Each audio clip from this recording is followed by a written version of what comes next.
One can embark on a slow and gentle journey through the ancient Greek legends and timeless stories that have been whispered for thousands of years, passed down through generations like soft lullabies. These narratives invite a deep immersion, allowing the clamour of the modern world to recede into a distant hum. This exploration delves not into the dramatic, action-packed versions often recounted, but rather into the quiet moments, the gentle details and the peaceful spaces nestled between the grand events. The narrative guides one slowly through ancient caves, inviting a subtle eavesdropping on the soft conversations of gods and mortals, revealing a side of mythology rarely encountered. The journey commences into the sleepy world of Greek mythology, a realm where peace reigns supreme. Imagine traversing a place of unparalleled stillness, a silence so profound that even the steady rhythm of one's own heart seems to echo with a hushed reverence. This is the ethereal setting for an approach to the hidden cave of Hypnos, the gentle god of sleep himself. While contemporary thought often treats sleep as a mere physical state, the ancient Greeks harboured a more profound understanding. They recognized that a force as potent as sleep, capable of levelling kings and beggars, of halting even the mightiest warrior mid-swing, could not merely be an abstract sensation.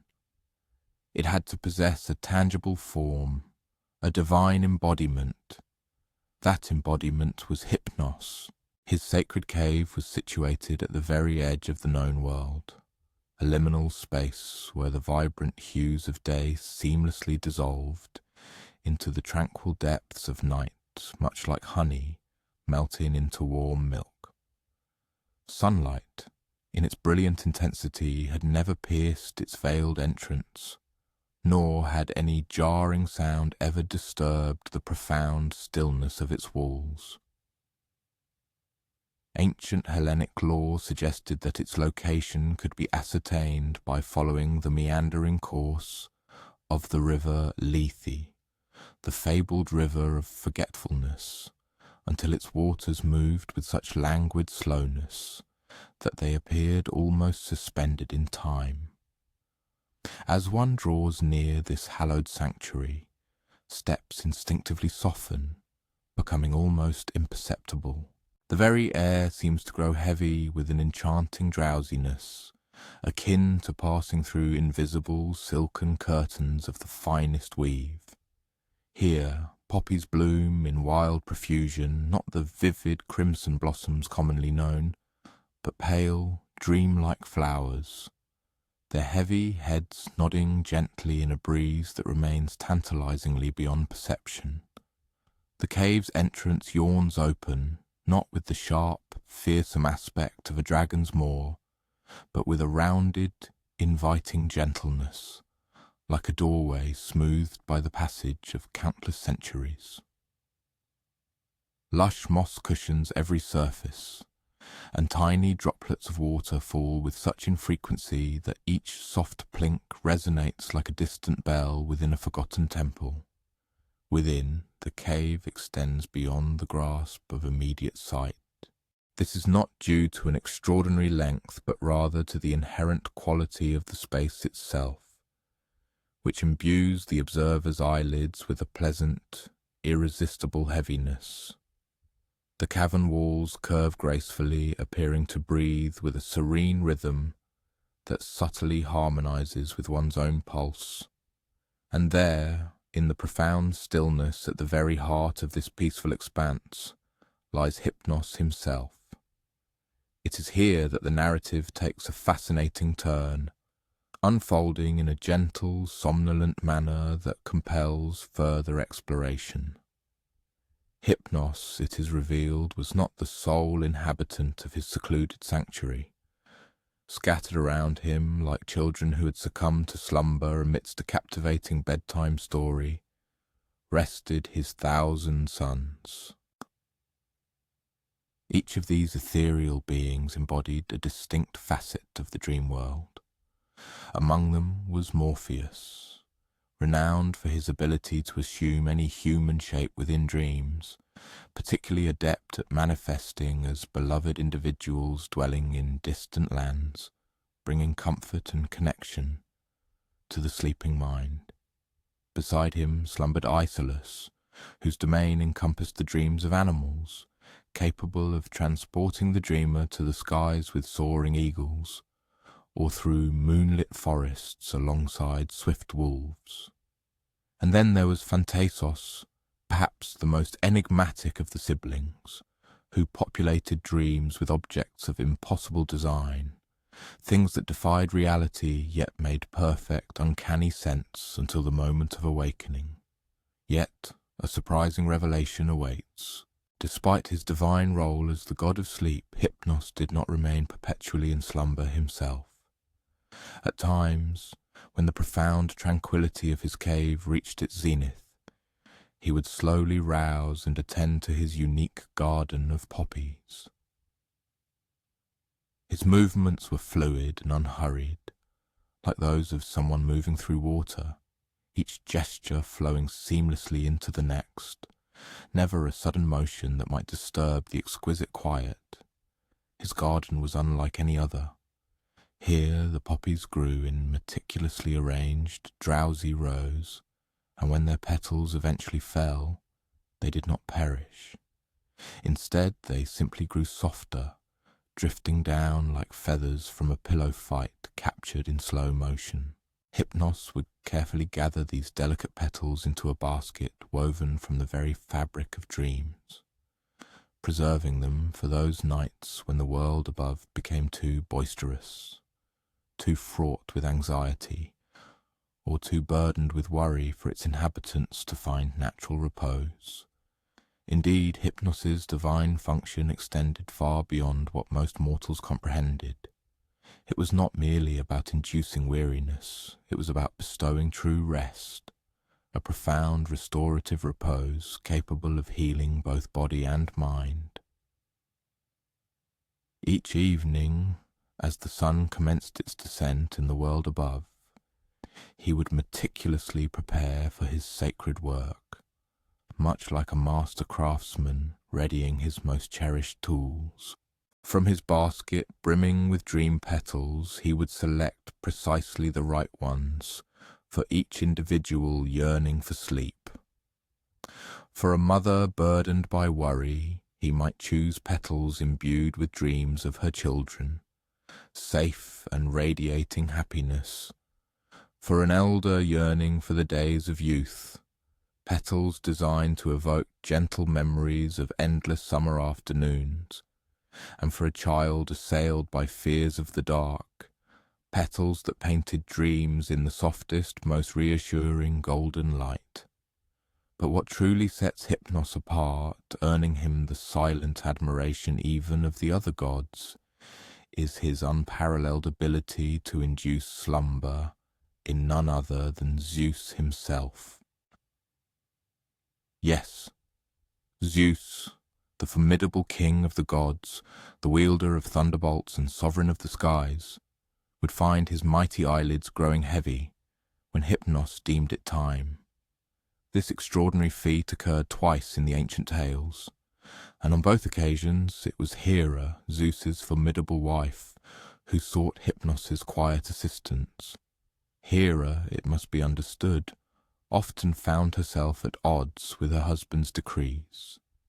Yet direct confrontation with the king of the gods was a perilous endeavour. Thus she would discreetly visit Hypnos in his tranquil cave, politely requesting his consideration in facilitating a brief respite for Zeus. The first instance of this audacious act found Hypnos consumed by trepidation.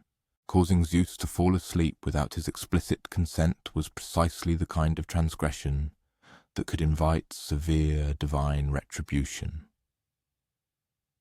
However, Hera, ever the astute negotiator, pledged to grant him one of the graces as his wife. a reward of such magnificent allure that it proved impossible to decline. And so Hypnos ascended to Mount Olympus, moving with the silent grace of mist through the gleaming marble halls, and gently breathed the essence of sleep upon the king of the gods. Zeus succumbed to such profound slumber that he remained entirely oblivious to Hera's subsequent actions, a circumstance that was perhaps for the best. Upon awakening and realizing the deception, Zeus's fury was immense. He scoured every corner of Olympus for Hypnos, prepared to mete out a severe punishment. Yet, in a stroke of cunning, Hypnos had already retreated to his cave, finding refuge in the protective embrace of his mother, Nyx, the primordial goddess of night. Even Zeus held a primal fear of Nyx. Night was an entity far older than the Olympian gods, more fundamental than their rules or their rage. Thus, when Zeus discovered Hypnos shielded by the very essence of darkness, he was compelled to withdraw. Hypnos remained safe, nestled in the shadows like a child seeking solace beneath covers during a raging storm. When Hera once again sought his aid, Hypnos was understandably reluctant. He cautiously reminded her of the perilous consequences of their previous collaboration. Yet Hera's resolve was unwavering. This time her offering was even more magnificent, a resplendent golden throne, impervious to breakage, accompanied by a footstool meticulously crafted by Hephaestus himself. The furniture was described as being of such exquisite beauty and comfort that merely sitting upon it would bring profound peace to any being, be they god or mortal. Therefore Hypnos embarked once more on his silent journey to Olympus. On this occasion he exercised even greater caution. Transforming himself into a small bird, he perched discreetly in a pine tree just outside Zeus's window.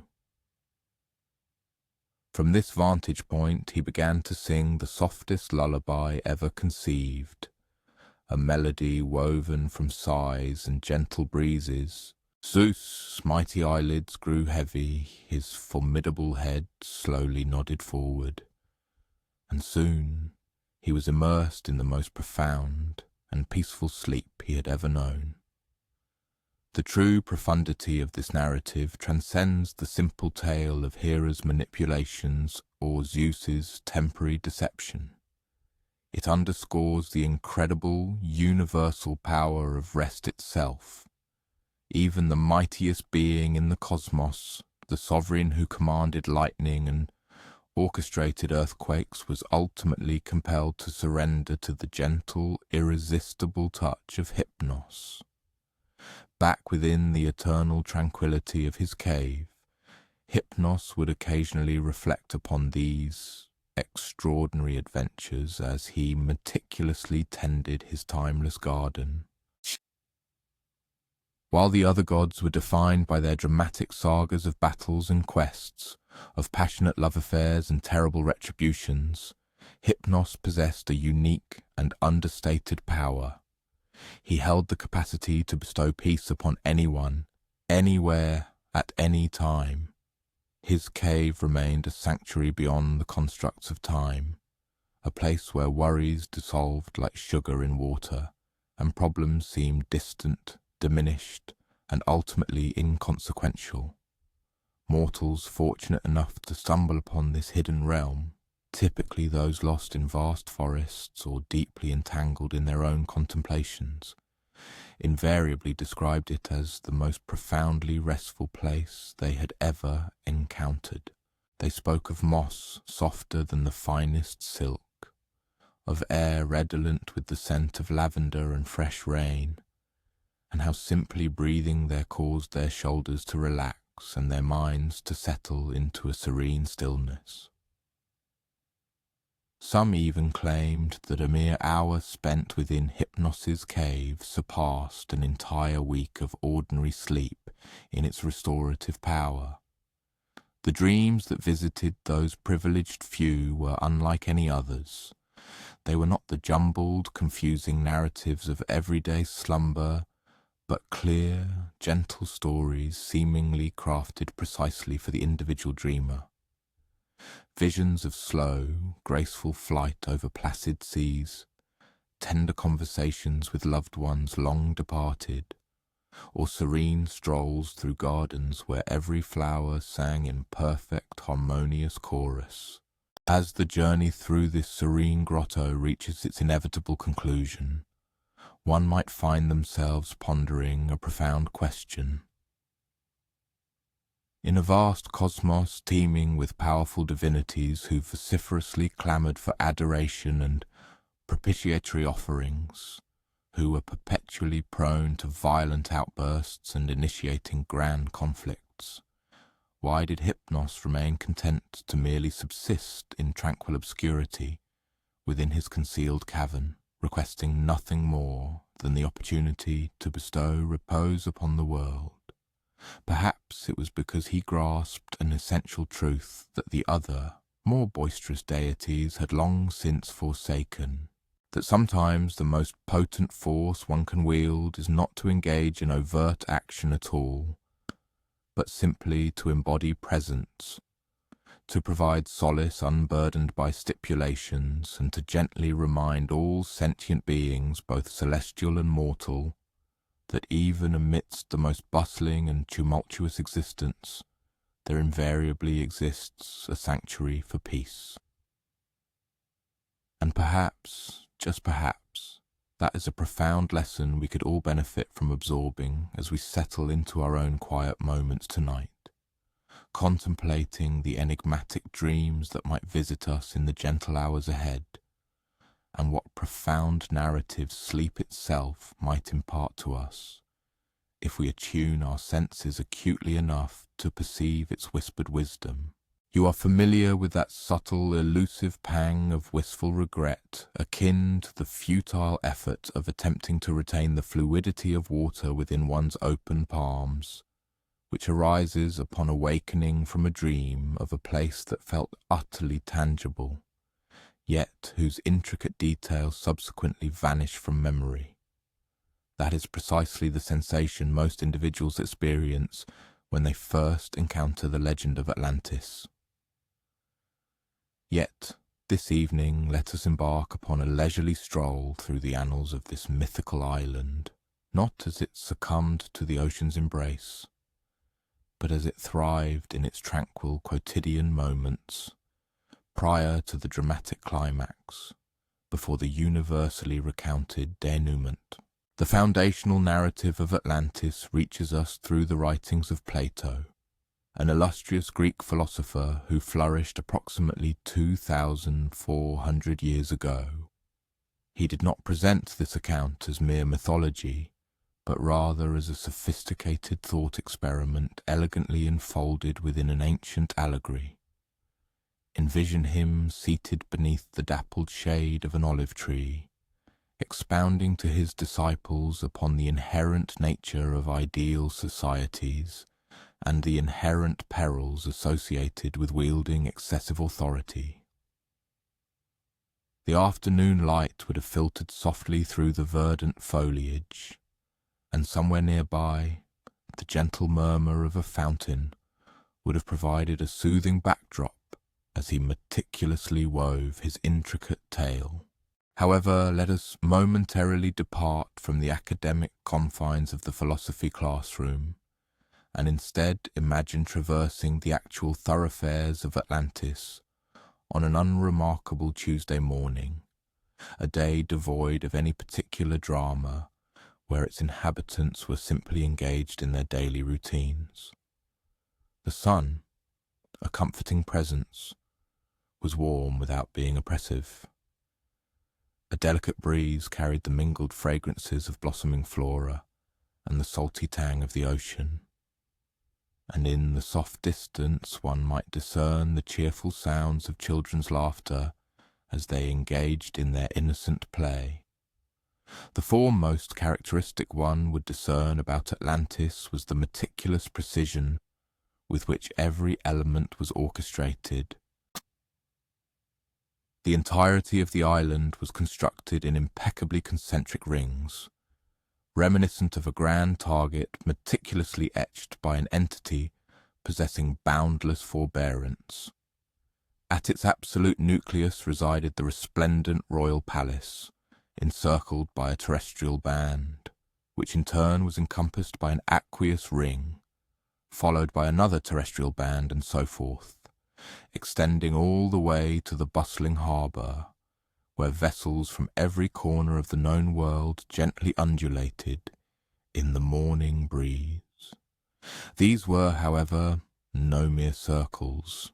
Each distinct ring was intricately interconnected with the others by means of sophisticated bridges and subterranean passages that had been artfully carved from both obsidian and alabaster, thereby creating patterns that, when observed from the elevated hills surrounding the city, resembled colossal checkerboards.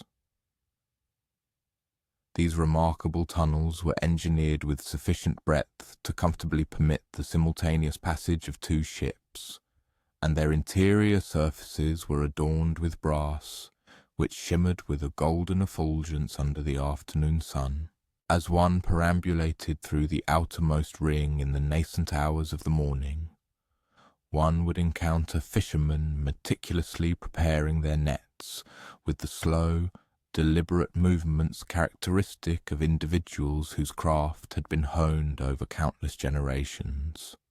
Their maritime vessels were utterly unique within the ancient world, fashioned from an indigenous Atlantean timber, a singular arboreal species inherently endowed with an extraordinary resilience against the corrosive embrace of saline waters, exhibiting an astonishing imperviousness to decay or fragmentation. These fishermen would offer a courteous nod as you passed, yet they would not appear particularly impressed by the presence of visitors. After all, when one resides within the zenith of global civilization, strangers from distant lands tend to appear somewhat unsophisticated, not in a derogatory manner, it must be noted, but in the same way one might regard an individual attempting complex calculations with an abacus, when one possesses a sophisticated calculating device. Their self-assurance was understated, a comfortable certainty, much like that of people who had never experienced the gnawing anxiety of insufficient sustenance or the absence of secure refuge. Progressing inward towards the second ring, one would traverse the initial bridge and enter the vibrant merchant district, where the true marvel of Atlantean ingenuity became conspicuously apparent. Here lies an intriguing revelation.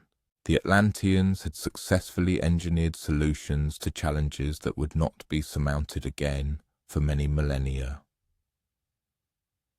They possessed a ubiquitous system of flowing water in every edifice, not solely for potable consumption, but also for the provision of heated water for their elaborate bathing rituals. They had established a highly efficient postal network, capable of delivering dispatches to any point on the island within a matter of hours.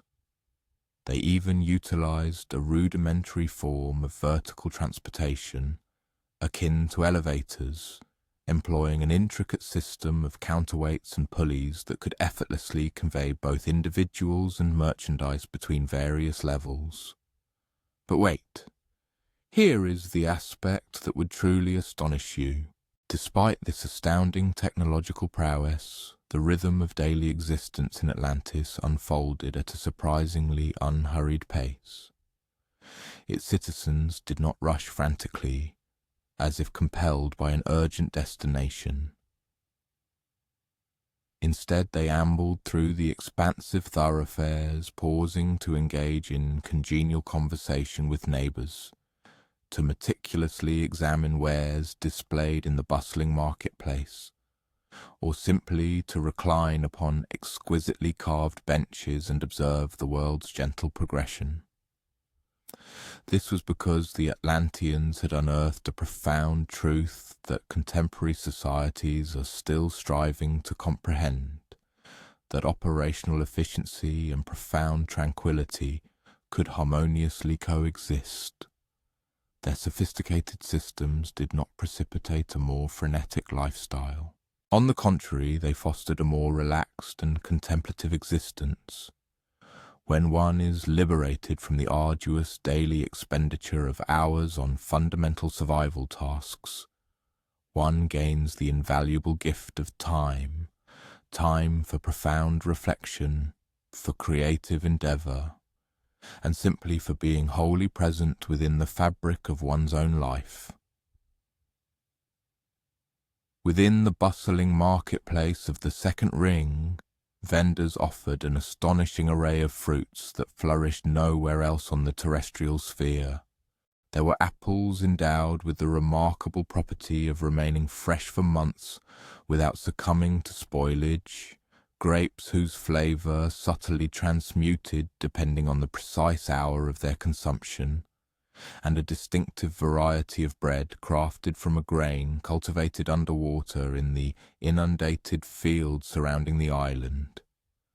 This bread possessed a subtly sweet, nutty flavour, and a texture so ethereal it seemed to dissolve upon the tongue like ephemeral sea foam. The Atlantean agriculturists had mastered the art of collaborating with the oceanic environment rather than engaging in conflict with it. They had pioneered a sophisticated system of controlled inundation that profoundly enriched their soil and yielded harvests of unparalleled quality and prodigious quantity. During the season of harvest, these fields would be meticulously drained, and teams of diligent workers would wade through the fertile mud, gathering produce that would sustain not merely Atlantis itself, but a substantial portion of the Mediterranean world. As one continued their inward journey towards the third ring, one would traverse one of those truly remarkable bridges. The experience of walking across it felt akin to passing between two distinct realms. The aqueous expanse beneath was so pellucid that one could clearly discern schools of fish swimming languidly, their scales shimmering like scattered coins catching the ambient light. The Atlanteans had meticulously cultivated these piscine species to possess exceptional beauty and a placid disposition, and the act of feeding them had evolved into a cherished pastime for both children and adults alike. The third ring served as the domain of the highly skilled craftsman, and it was here that the true genius of Atlantean society became undeniably manifest. These individuals were not merely artisans producing functional objects. They were, in essence, artists who happened to fabricate utilitarian items. A simple water pitcher, for instance, would be shaped and adorned with such exquisite artistry that it could grace the display of a museum, yet it would still perform its primary function flawlessly, pouring perfectly and maintaining the water's coolness even on the most scorching day. The metallurgists of Atlantis had either discovered aurichalcum, a singular metallic element that existed nowhere else in the world. It was described as being virtually commensurate in worth with aurum, yet surpassing it in practical application, demonstrating a tensile strength superior to bronze, an aesthetic allure exceeding argent, and uniquely distinguished by an inherent luminescence, emitting a gentle, self-generated radiance. They utilized this extraordinary metal not merely for ornamental embellishment, but also for practical applications such as water conduits and structural supports, thereby imbuing the entire city with a soft, ethereal shimmer during the twilight hours. Here is an aspect that might indeed surprise you concerning Atlantean society. Despite their prodigious wealth and advanced technological capabilities, they were not consumed by an insatiable desire for luxury purely for its own sake. Instead, they seemed to possess a profound understanding that the most genuine form of luxury is the abundant provision of time and tranquility to savour life's uncomplicated pleasures. Families would dedicate entire afternoons to their meticulously cultivated gardens, not out of an obligation to tend to the botanical specimens, but rather out of a genuine desire to observe the miracle of growth unfolding before their eyes. Venturing further inward towards the innermost rings, one would begin to perceive the majestic temples and erudite schools that rendered Atlantis not merely technologically advanced, but profoundly wise. The Atlanteans venerated Poseidon, the formidable deity of the sea, yet their temples were not the sombre, enigmatic edifices one might anticipate.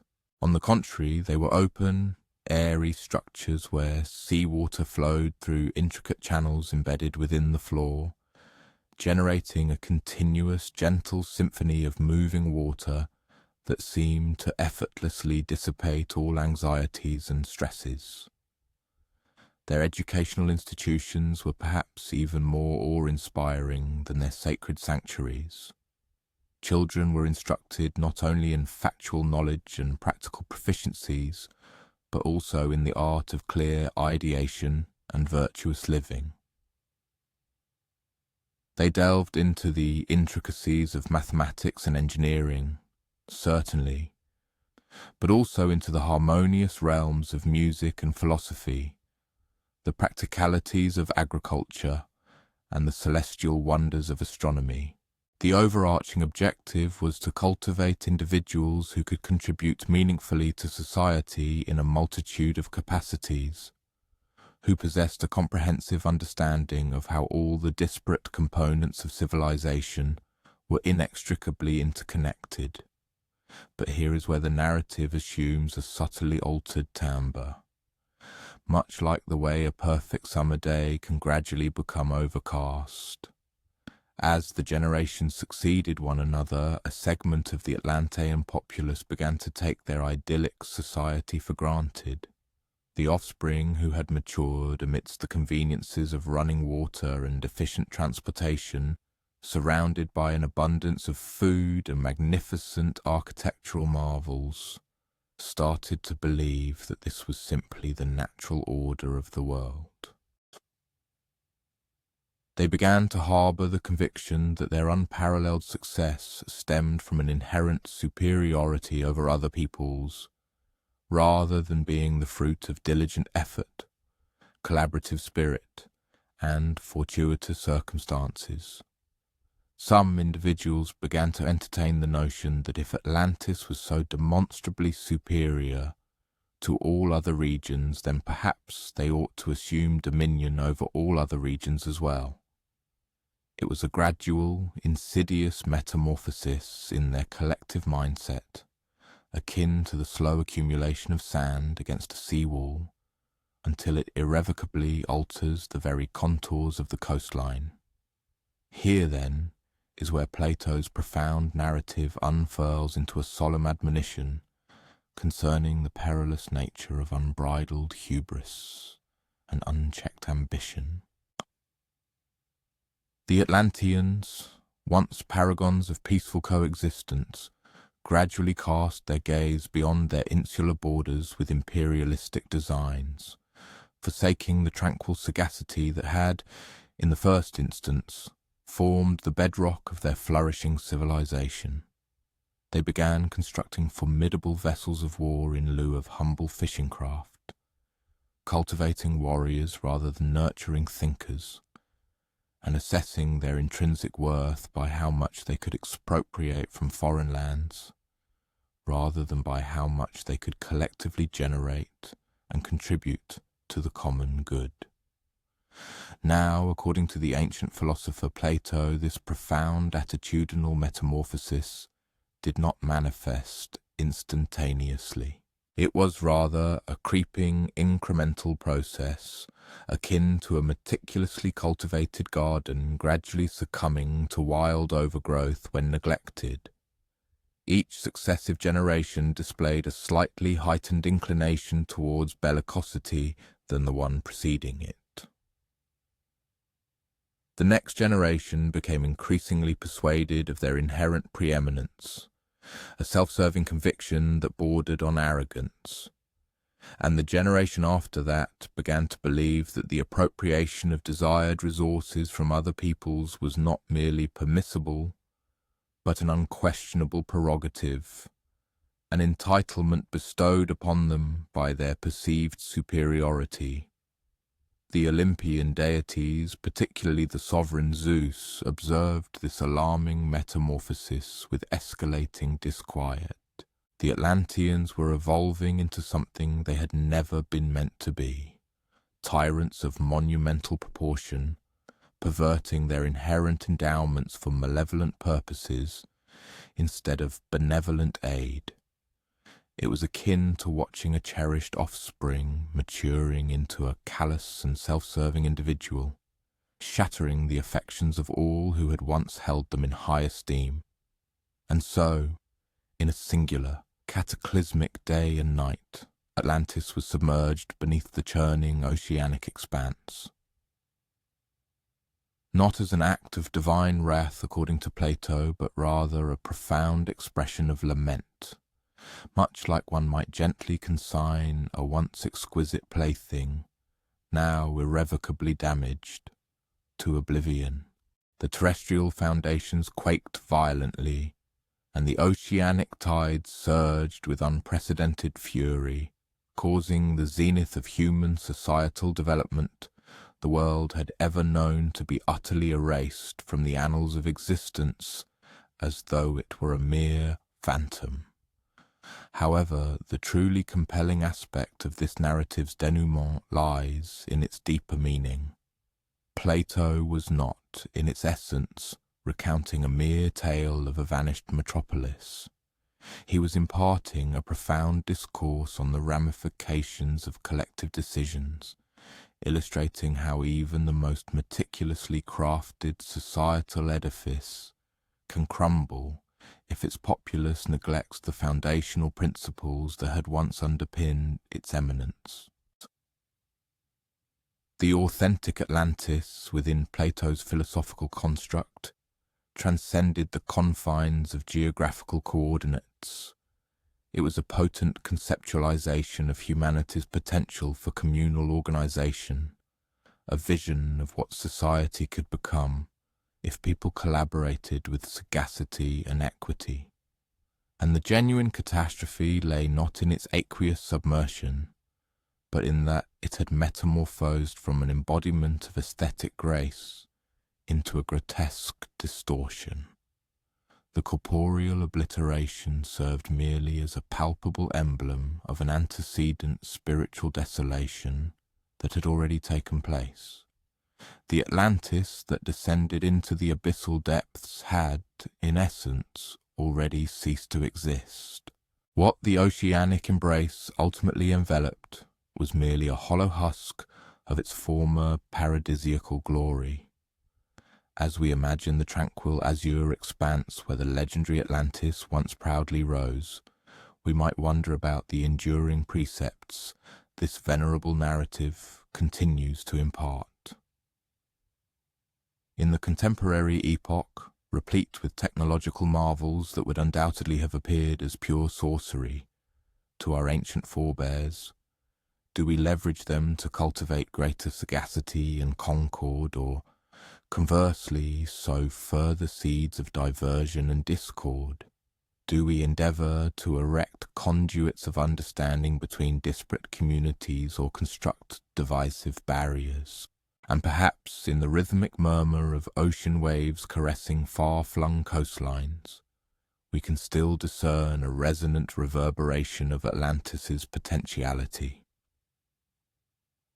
Not merely a vanished utopia, but a compelling admonition that true paradise is a perpetual endeavour, a conscious choice incumbent upon every succeeding generation to forge anew, day by day, decision by decision, with the same meticulous and enduring solicitude with which the Atlanteans once nurtured their submerged botanical sanctuaries before they lapsed into amnesia regarding the immutable truth that the most precious of all riches are those impervious to forcible acquisition. It is a poignant reflection of Atlantis's narrative that even seemingly flawless constructs are susceptible to alteration. Yet, paradoxically, transformation itself can embody a singular perfection, even when its nascent stages are accompanied by an initial sense of disquiet or challenge. Indeed, the most profound metamorphoses often unfold with such imperceptible gradualism as to initially evade conscious recognition. Such is the genesis of the autumnal season, is it not? One morning an individual steps outside, and the atmosphere carries a delicate suggestion of crispness that was entirely absent to the preceding day. The arboreal foliage retains its verdant hue, and the vibrant blossoms of summer continue their efflorescence. But a nuanced yet undeniable alteration has permeated the surrounding environment. The ancient Greeks possessed an exquisite mythological exposition for this subtle seasonal shift, and its genesis lies with a youthful divine being who was simply enjoying a serene afternoon spent amidst a verdant pasture, reminiscent of Atlantis's tranquil cultivated grounds, yet imbued with a more untamed primal essence, filled with a pristine, uncultivated splendour that flourished independently of human design. This ethereal being bore the appellation Persephone, the beloved progeny of Demeter, the revered deity presiding over all botanical life and agricultural bounty. If one could have seen Persephone on that fateful day, one would have noticed how her very essence harmonized flawlessly with the surrounding natural tapestry. Her joyous laughter seemed to imbue blossoms with an enhanced luminosity. Her gentle passage across the sward appeared to quicken its verdant vitality beneath her very tread. She had a way of moving that invested her immediate environment with an amplified sense of vivacity and burgeoning optimism. Demeter had nurtured her cherished offspring within the celestial realm, amidst undulating landscapes and sun-drenched pastures, carefully sequestered from the more shadowed recesses of the divine cosmos. It was a meticulously vigilant and profoundly safeguarding affection, akin to cultivating a delicate botanical haven within the most sequestered sanctuary, ensuring it received an optimal measure of solar radiance and aqueous sustenance, yet shielded from the ravages of excessive gale or biting rime. Demeter, having witnessed the vulnerability of exquisite creations, understood the perils of premature exposure to undue hazards. Upon this specific afternoon, Persephone was engrossed in her most cherished pastime, strolling through a blooming pasture, plucking its floral treasures. But these were not merely mundane blooms. Every one she selected appeared to emanate a soft, inherent luminosity, as though it harboured a nascent ember of the solar orb. Her movements were unhurried, each blossom selected with meticulous discernment, akin to a connoisseur choosing components for an extraordinary repast, or an artist selecting hues for a pivotal masterpiece. The meadow where she wandered was a sanctuary of unparalleled tranquillity, filled with the gentle hum of industrious bees and the faint murmur of a brook meandering across polished pebbles.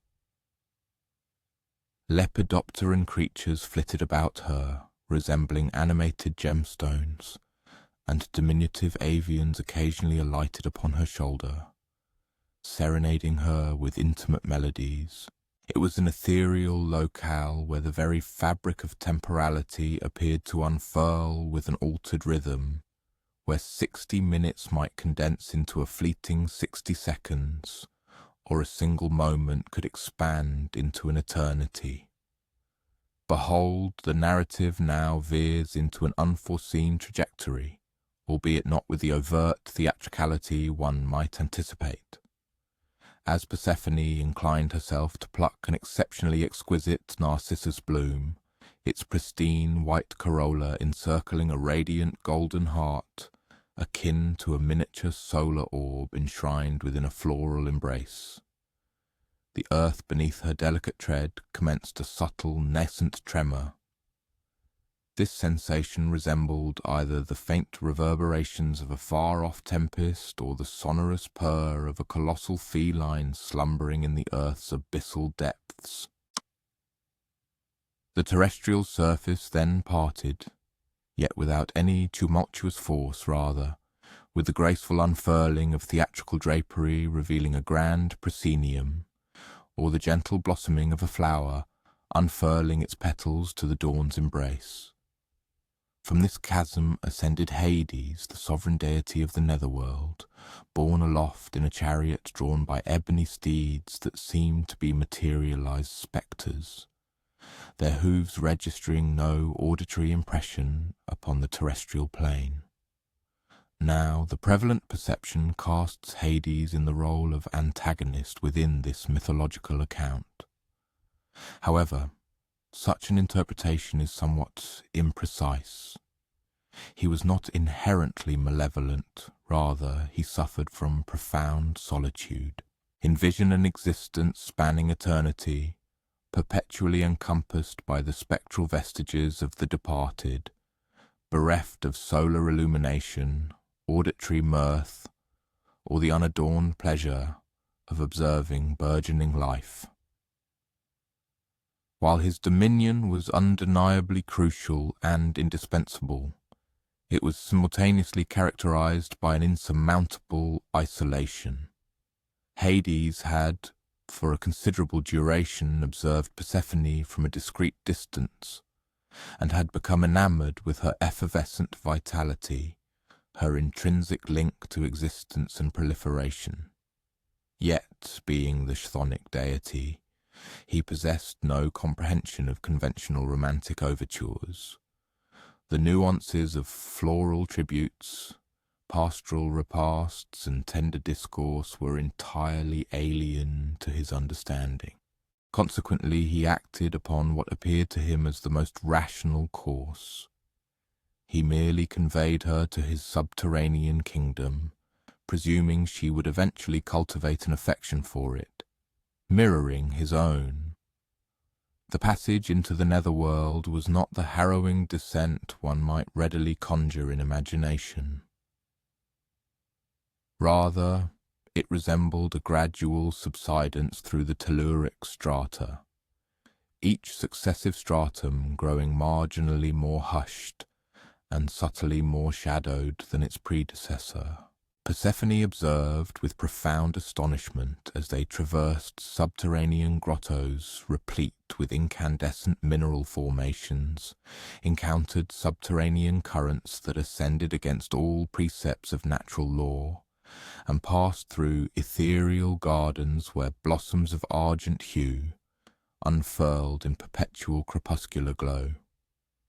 Concurrently, upon the terrestrial surface, Demeter gradually became aware of her daughter's prolonged absence from their abode.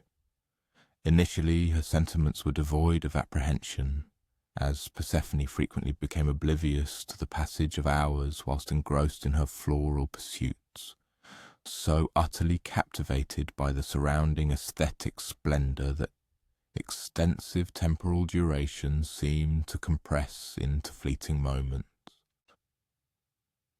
However, as the hours transmuted into days, Demeter's nascent unease escalated into acute alarm, thence into a sorrow of such profound magnitude that its reverberations began to permeate the entirety of the terrestrial sphere.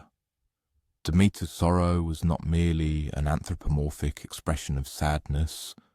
When a divine patroness of cultivation experiences such anguish, the very planet resonates with her lament.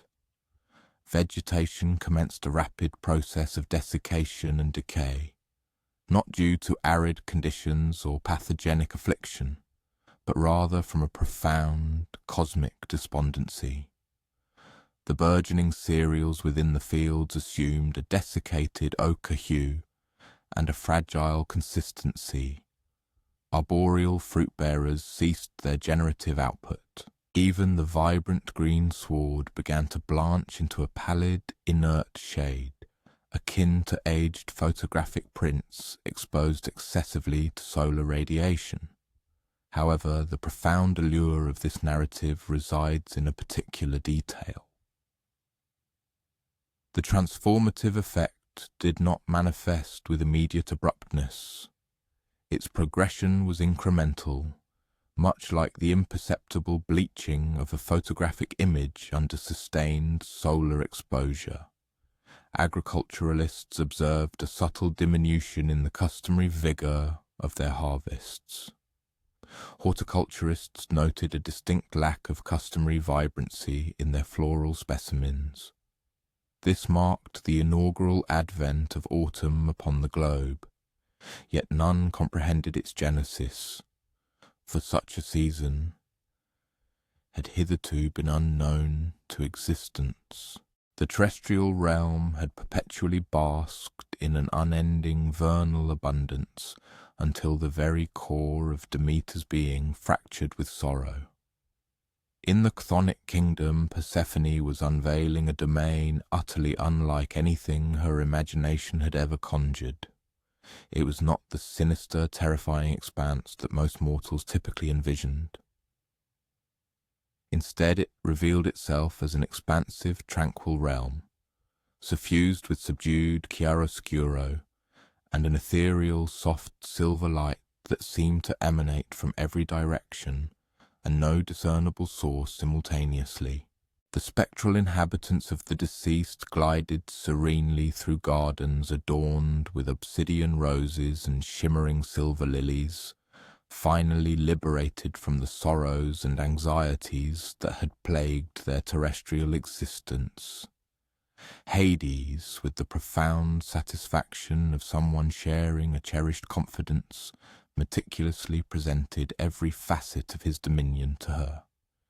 He guided her to the Elysian fields, a beatific sanctuary where legendary heroes and virtuous souls experienced their perpetual repose, a state remarkably akin to paradise. He further revealed to her the reflective pools where individuals could gaze upon the visages of their beloved kin still residing in the upper world, thus maintaining an enduring connection across the profound divide between life and death. He even introduced her to Cerberus, the formidable three-headed hound tasked with guarding the infernal gates, who, upon closer acquaintance, proved to be unexpectedly docile and remarkably benign. Yet Persephone longed for the luminous sun. She pined for the caress of the zephyr through her tresses and the melodious avian chorus that heralded the morning. Most profoundly, she missed her mother and the vibrant, burgeoning terrestrial sphere above. While the underworld possessed an undeniable, unique aesthetic, its beauty was one of culmination rather than genesis, of profound tranquility rather than dynamic flourishing, of contemplative reflection rather than vigorous action.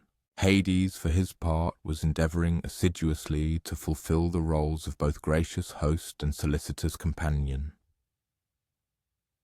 He presented her with the most exquisite delicacies his realm could procure, the most sumptuous abodes draped in gossamer silk and adorned with gemstones of unparalleled brilliance, and the most luminous crystalline arboreta. However, a crucial characteristic inheres in the sustenance of the underworld. Once consumed, it irrevocably binds an individual to that domain in a manner that cannot be readily severed. Persephone, acutely aware of this, meticulously abstained from all food, subsisting instead on the recollection of solar warmth and the fervent hope of returning home.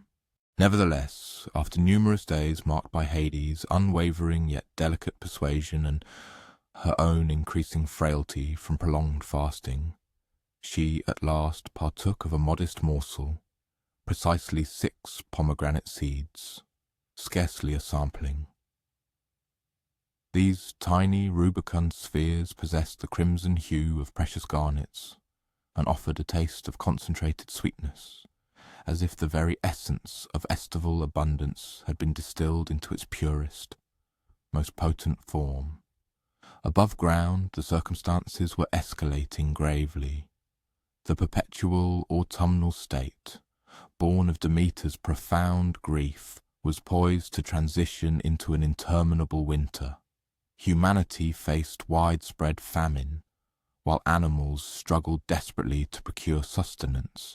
Even the Olympian deities themselves grew increasingly apprehensive, for a barren terrestrial sphere devoid of growth is utterly incapable of self-perpetuation. The very bedrock of being, the pillars of life, began to show fissures under the immense burden of a singular maternal anguish. Zeus, the paramount ruler of the gods, ultimately determined that he must intercede. He dispatched the swift Hermes, the divine herald, down to the underworld to broker a resolution for Persephone's return. Hermes was ideally suited for this crucial mission. He was among the select few deities capable of traversing unhindered between all the disparate realms. Furthermore, he possessed an innate aptitude for devising harmonious resolutions that were acceptable to all parties, even when the predicament appeared utterly intractable. The discourse between Hermes and Hades was, in all likelihood, far more cordial and diplomatic than one might initially surmise. Hades proved not to be irrational or obstinate, merely unversed in interpersonal dynamics and yearning profoundly for affiliation. When Hermes elucidated the dire state of the upper world, languishing in Persephone's absence, and how Demeter's profound grief was imperiling all existence on earth, Hades began to apprehend the broader ramifications of his actions. He truly harboured no malicious intent. Yet then arose the dilemma posed by the pomegranate seeds. Because Persephone had partaken of sustenance from the underworld, she was now indissolubly linked to its essence in a way that could not be effortlessly nullified. Nevertheless, given that she had consumed only 6 seeds, and because every entity involved desired to find a solution that would avert global catastrophe, they were able to work out a compromise that satisfied the ancient laws while simultaneously addressing the imminent crisis. Consequently, Persephone would reside for half a year's duration in the underworld with Hades, 1 month for each of the 6 seeds she had eaten. For the other 6 months, she would ascend to the terrestrial sphere, reuniting with her mother. While this arrangement was an imperfect resolution for everyone, it was one that all could universally deem tolerable. Oftentimes, the most pragmatic resolutions are not those that render everyone completely content, but rather those that ensure everyone is uniformly discomforted within tolerable parameters. And thus, the cyclical cadence of the seasons commenced, like a profound celestial choreography that would dictate the terrestrial cycle from that day forward. When Persephone reascends to the realm above each spring, Demeter's rekindled joy causes everything to erupt in a riot of blossoms. The earth stirs from its hibernal slumber. Flowers emerge from the earth's embrace with resolute optimism. Arboreal branches unfurl nascent foliage, and the world becomes verdant and burgeoning once again. It is as if the entire planet exhales a profound sigh of contentment. During the estival months, when Persephone and Demeter reconvene, all life thrives exuberantly. It is a period characterized by profound profusion and proliferation, by extended balmy periods of daylight, and the magnificent realization of terrestrial potential. Horticultural plots teem with vegetables. Fruit-laden groves sag beneath the burden of their bounty, and the biotic realm exults in the return of the divine patroness of fecundity, who makes all growth possible. However, as the time draws nigh for Persephone's descent to the underworld, Demeter's sorrow rekindles, and the world begins its gradual transition into the autumnal season. Foliage undergoes a chromatic metamorphosis, as if mirroring the poignant sentiments of separation. Bountiful yields are meticulously collected and provisioned. The world readies itself for the quiescent period of anticipation that is winter. Winter then transforms into a period of dormancy rather than demise, of serene anticipation instead of absolute cessation. It is during this time that Persephone presides as sovereign of the underworld, imparting a measure of her vitality and vivacity to that tranquil realm, while the upper world reposes and anticipates her eventual re-emergence. Even in the most frigid, sombre periods, there remains the ever-present assurance that spring will come again. The profoundly elegant aspect of this narrative lies in how it elucidates beyond merely the changing seasons, delving into the inherent mechanics of transformation within our own lives. At times we must spend periods in introspection and subdued activity, not as punitive measures, but as integral components of a grand cosmic oscillation that encompasses both efflorescence and repose, both exuberance and contemplation, both confluence and release. The ancient Greeks apprehended the impossibility of perpetual estivation, just as they understood the futility of an endless vernal state. Each phase bestows unique boons, imparts distinct teachings, and possesses its own kind of beauty. Winter cultivates fortitude and resilience. Spring inspires rejuvenation and optimism. Summer delivers plenitude and actualization. Autumn teaches relinquishment and readiness. Each is indispensable. Each possesses intrinsic worth.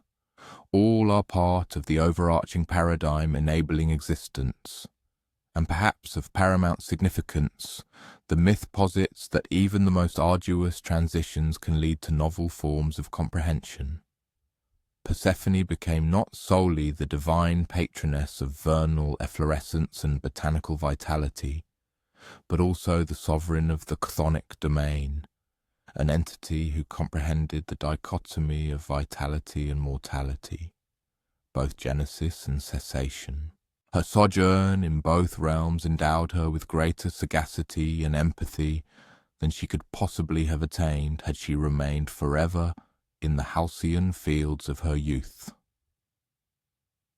As we acclimate to whichever temporal phase we find ourselves in, be it the prevailing meteorological period outside our windows or the current epoch of our personal journey, we might recall Persephone's story and derive solace in knowing that all seasons, including the arduous ones, are part of a larger pattern that includes both disjunction and convergence, both culminations and fresh starts, both the unavoidable melancholy of relinquishment and the unquestionable elation of returning to one's origin. Just as Persephone came to comprehend that certain transformations originate from affection, even when they appear difficult at first, There exist other narratives concerning changes that stem from a distinct manifestation of altruism. This is the profound love that jeopardizes all for the benefit of fellow beings. Have you ever undertaken an action you knew would incur repercussions, yet you proceeded nonetheless because you believed it to be righteous? That is the kind of decision that forges champions and reconfigures the global paradigm. And it is precisely the kind of decision that Prometheus encountered on an occasion when the Olympian deities and humankind were still navigating their nascent coexistence. Prometheus was a Titan, signifying that he belonged to the antecedent divine lineage that predated Zeus and his siblings. However, unlike many of his primordial brethren, Prometheus had elected to align with the Olympian faction during the titanic conflict between the old gods and the new. He was renowned for his sagacity and his prescient capacity for foresight. His appellation etymologically signified forethought, denoting the ability to anticipate outcomes and grasp repercussions before they materialized. What fundamentally distinguished Prometheus from the majority of the other deities was his profound affection for humans. While many gods regarded humanity as mere instruments or trivial diversions, Prometheus beheld in humankind the seeds of extraordinary capability. He observed them contending with arduous existence in a world teeming with ferocious beasts and inclement climes. And he harboured an emotion seldom evinced by the divine: empathy. It was as if he could perceive not merely their present state, but their latent evolutionary trajectory. In those nascent epochs, humans subsisted in a markedly distinct manner than they do in the present day. They spent their days foraging for wild fruits and tubers, pursuing minor fauna with rudimentary spears, and congregating for shelter in cavernous retreats when the sun descended below the horizon. They were bereft of implements save for natural detritus like rocks and branches. They possessed no means to prepare their sustenance with heat, save for exposing it to solar radiation. And when winter arrived, they simply had to withstand the frigid temperatures and hope they had amassed sufficient provisions to persevere until the vernal reawakening. The Olympian deities, meanwhile, resided in opulent comfort atop their celestial abode, Mount Olympus, where a plethora of magnificent amenities rendered their existence effortless and delightful. They partook of ambrosia and nectar, beverages and sustenance far surpassing any earthly delicacy in flavour. Their palatial dwellings boasted perpetual ideal temperatures throughout the year. Most significantly for this narrative, they possessed fire, not merely an ordinary flame, but a divine conflagration that perpetually burned and served as an instrument for crafting extraordinary marvels. It was Zeus, the sovereign of the gods, who had expressly decreed that fire was an entity too potent and perilous to be bestowed upon the human race.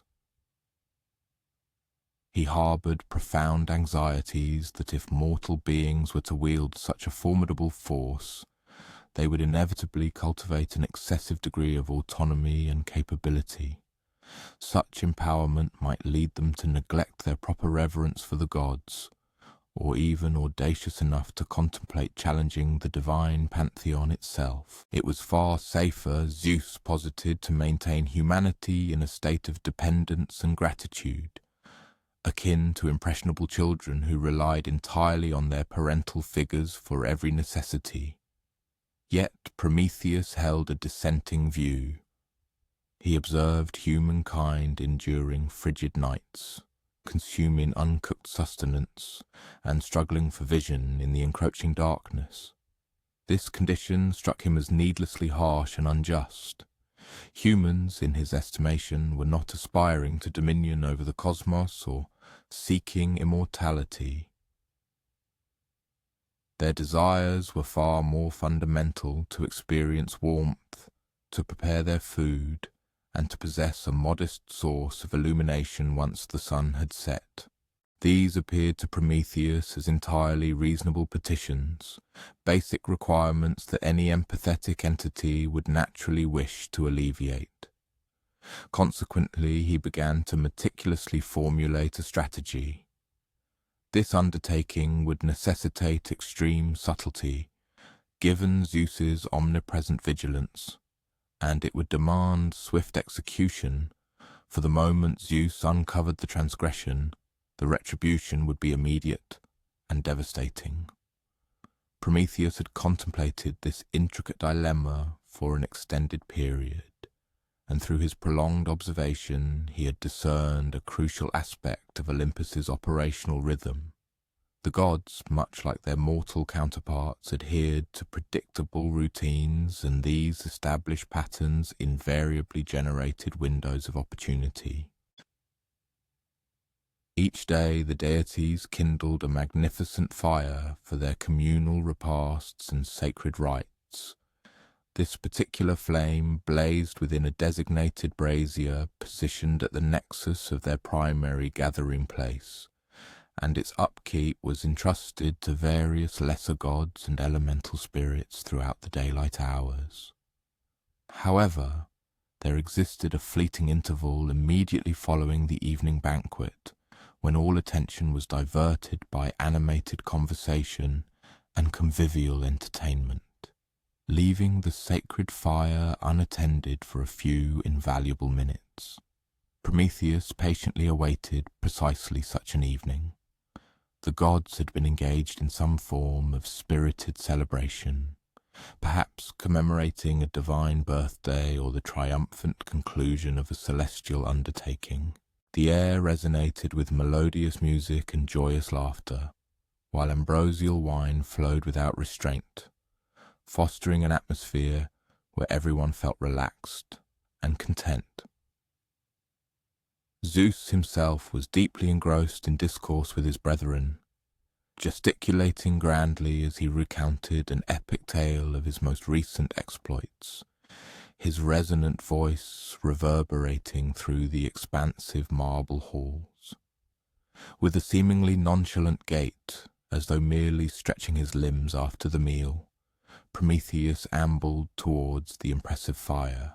He had meticulously prepared for this critical juncture by concealing a hollow fennel stalk upon his person, an object outwardly innocuous, yet perfectly capable of clandestinely containing and transporting fire within its core, completely hidden from casual view. The fennel stalk possessed sufficient length to reach the blazing flames, yet was slender enough to be effortlessly concealed beneath his flowing robes. With movements so fluid and natural that they eluded all scrutiny, Prometheus deftly inserted the tip of the fennel stalk into the divine fire. The flame, once captured, blazed within the hollow stem, imperceptible from the exterior, but burning steadily and intensely within. He then sealed the end with a small quantity of clay, effectively encasing the fire like a profound secret awaiting its grand unveiling. The entire clandestine operation transpired in less than 60 seconds, and to any casual observer he merely appeared to be idly poking at the fire, a common gesture at social gatherings. The subsequent phase presented the most formidable challenge. Departing Olympus without arousing the slightest suspicion, Prometheus could not simply vanish, as such an abrupt disappearance would be instantly noted. Instead, he was compelled to engage in polite pleasantries, offer hearty laughter at Zeus's booming jests, and progressively gravitate towards the periphery of the assembly, as if merely preparing to retire for the evening after an enjoyable social engagement. Each passing minute seemed to stretch into an hour. Every seemingly innocuous inquiry from another deity felt like an intense interrogation. Finally, he managed to discreetly disengage from the divine revelry and commence his perilous descent towards the mortal realm. This journey, even for an immortal, typically consumed a considerable amount of time. However, Prometheus was propelled by an overwhelming sense of urgency. Every moment of delay represented another potential instant for Zeus to detect the absence of the divine flame, another opportunity for his meticulously crafted plan to be exposed before its ultimate success.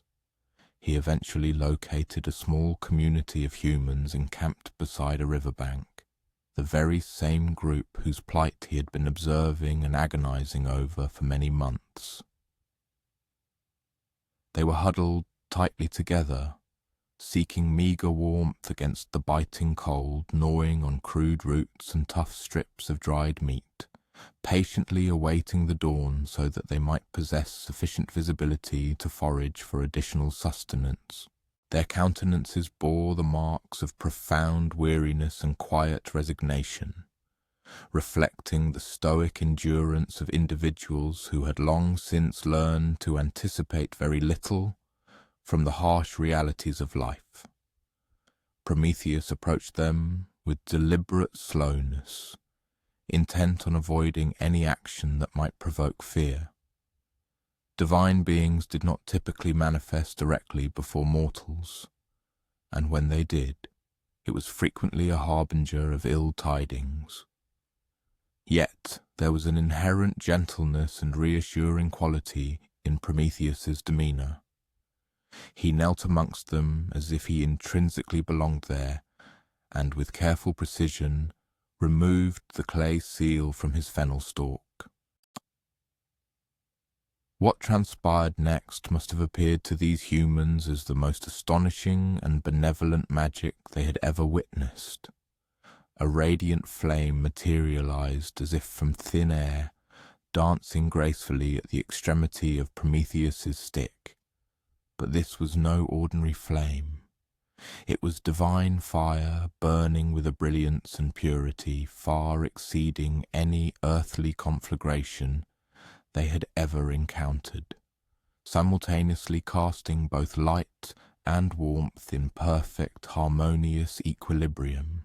Prometheus meticulously demonstrated to them the art of nurturing the fire with dry wood and fallen leaves, how to bank it effectively so it would smoulder gently throughout the long night, and how to utilize its heat to cook meat, rendering it both safer for consumption and infinitely more palatable than anything they had previously tasted. He instructed them in the creation of torches, enabling them to carry illumination with them as they traversed the land. He even imparted knowledge on employing fire to harden the tips of their hunting spears, and to effectively deter dangerous predatory animals. However, the extraordinary gift of fire transcended mere practical utility. It marked the very genesis of civilization itself. Armed with fire, humans could extend their productive endeavors beyond daylight hours. They gained the capacity to inhabit colder, more challenging climates, thereby expanding their territorial reach. The development of cooking fostered superior nutrition, which in turn liberated more time for pursuits beyond the relentless quest for sustenance. They could congregate around the comforting warmth and illuminating glow, sharing narratives, formulating collective strategies, and evolving beyond mere isolated individuals struggling for survival. Crucially, fire instilled within humans an unprecedented sense of mastery and dominion over their immediate environment. For the first time, they possessed the means to actively modify their circumstances rather than passively enduring them. They could enhance their lives through their own ingenuity and dedicated efforts. The flickering flame that Prometheus so generously bestowed upon them was, in essence, the very spark of hope. Back on Olympus, it required little time for Zeus to discern an unmistakable alteration in the celestial order. The sacred divine fire appeared to be burning with a diminished intensity, and disquieting reports circulated among the other gods regarding peculiar luminosities observed emanating from the mortal world below. When Zeus ultimately comprehended the full extent of the transgression, his fury was instantaneous and cataclysmic, causing the very foundations of the majestic mountain palace to tremble violently. Yet an intriguing nuance characterizes Zeus's reaction. His indignation was not solely directed at the act of theft itself, but rather at the profound implications it symbolized. Prometheus had unequivocally defied a direct divine edict. Yes, but beyond that, he had unequivocally demonstrated that he prioritized the welfare of humanity over the unassailable authority of the gods. This was precisely the kind of subversive thought that Zeus had perpetually feared, the very precedent that possessed the potential to unravel the entire established cosmic order. The retribution Zeus conceived for Prometheus was meticulously engineered to be both agonizingly severe and deeply symbolic. Prometheus was condemned to be perpetually shackled to a formidable mountain peak within the remote Caucasus region, bound by chains forged to be utterly impervious to any force throughout the boundless universe. However, this perpetual incarceration was not the most harrowing aspect of his torment. Mere chains were insufficient to satiate Zeus's exacting sense of justice. Each succeeding day a colossal eagle would descend upon the mountain where Prometheus lay enchained. This monstrous avian predator would mercilessly tear open Prometheus's flank and consume his liver, inflicting unimaginable agony. Yet, due to Prometheus's inherent immortality, his liver would regenerate and fully heal overnight, restoring itself completely. And with the dawn of each new day, the eagle would invariably return to repeat the gruesome ritual. The punishment was meticulously designed to persist for all eternity, an unending cyclical nightmare of excruciating pain followed by miraculous temporary healing. This relentless torment was intended to persist until Prometheus consented to offer a sincere apology and solemnly vowed never again to interfere with the divine will. Zeus harbored an unwavering conviction that eventually the unceasing pain and soul-crushing monotony would inevitably erode even Prometheus's formidable resolve. After all, eternity represents an extraordinarily protracted duration in which to suffer for a singular act of defiance. But it is at this juncture that the narrative truly transcends into the remarkable.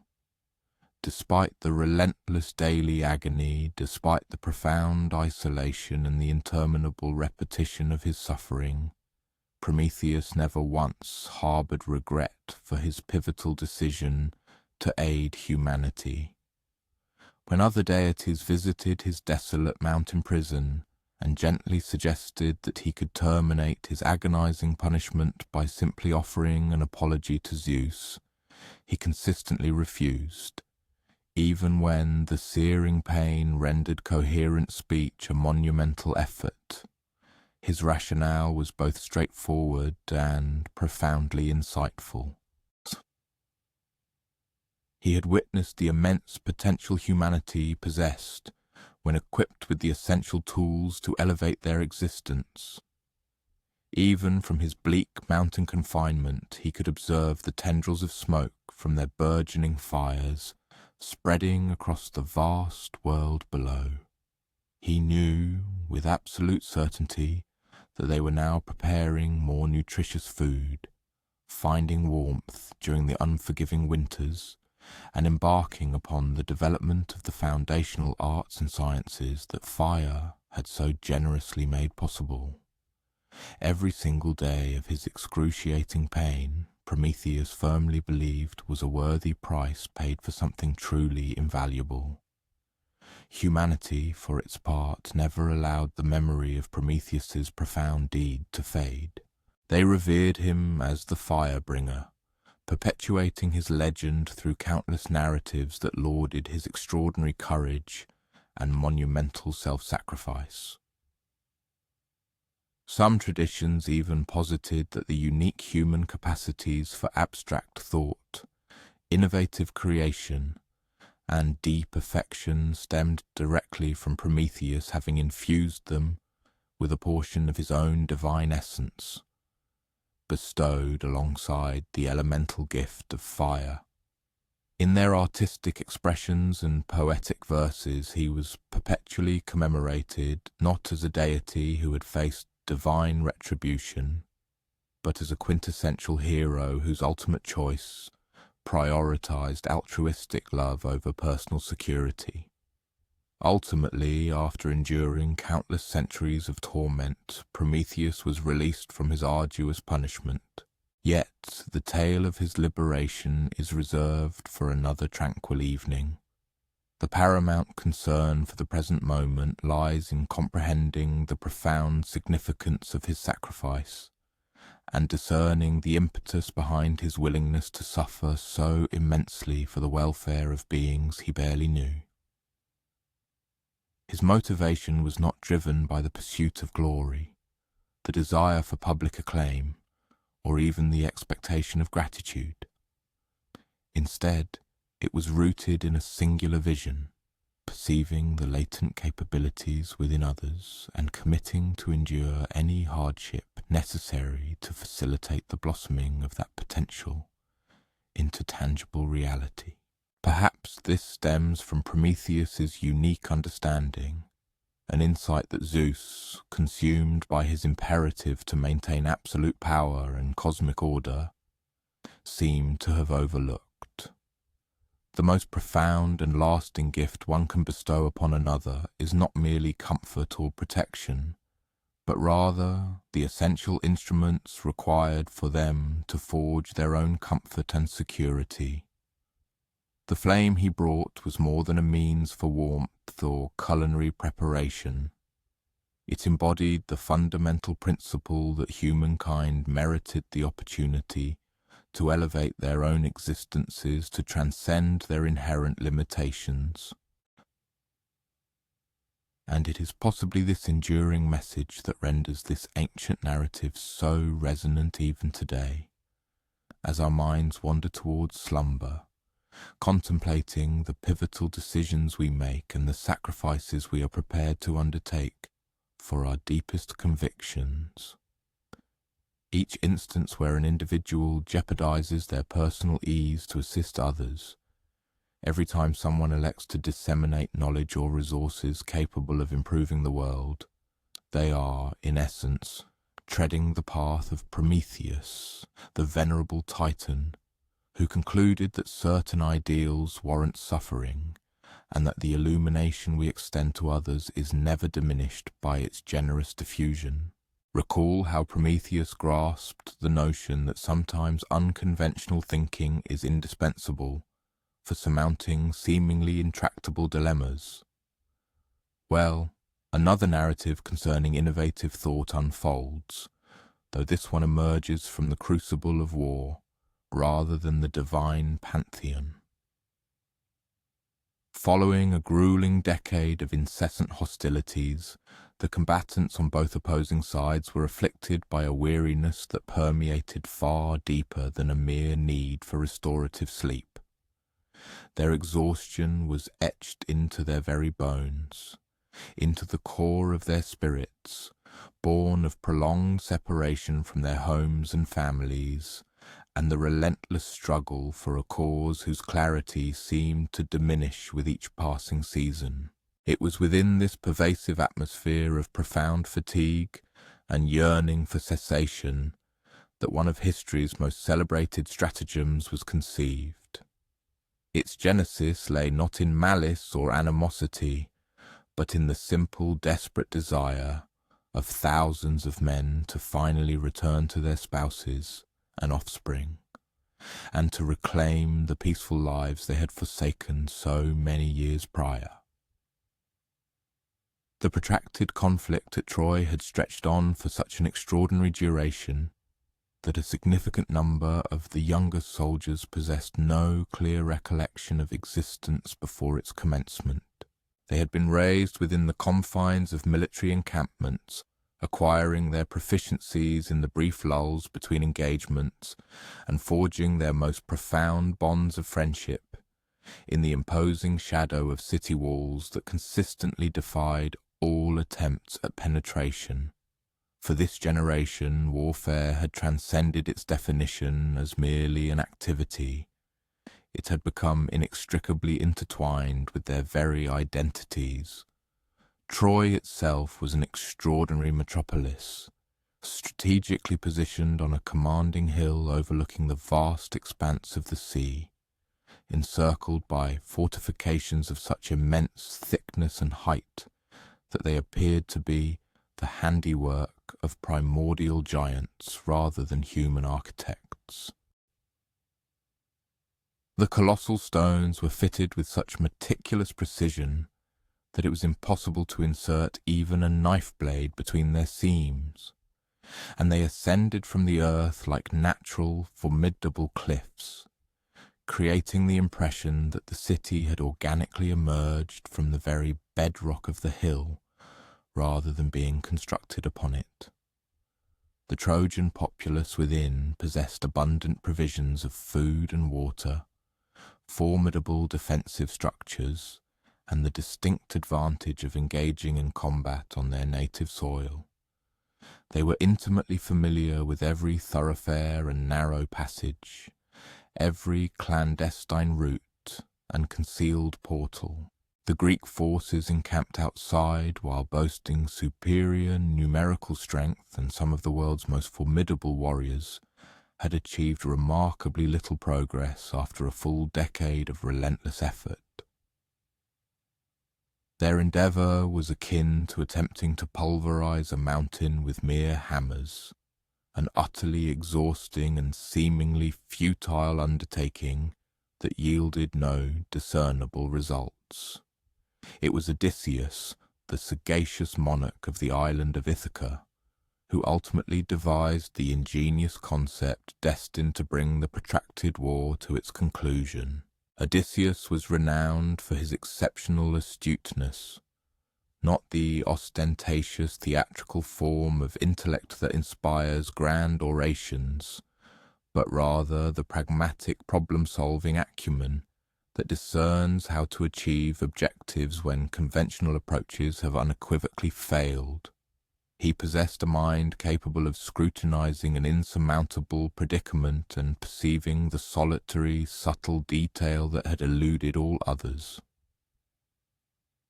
He had dedicated months to deliberating upon the intractable problem of Troy, assiduously studying the city's defensive architecture by day, and lying sleeplessly by night, observing the distant flickering torches atop the walls, and straining to discern the faint echoes of life emanating from within.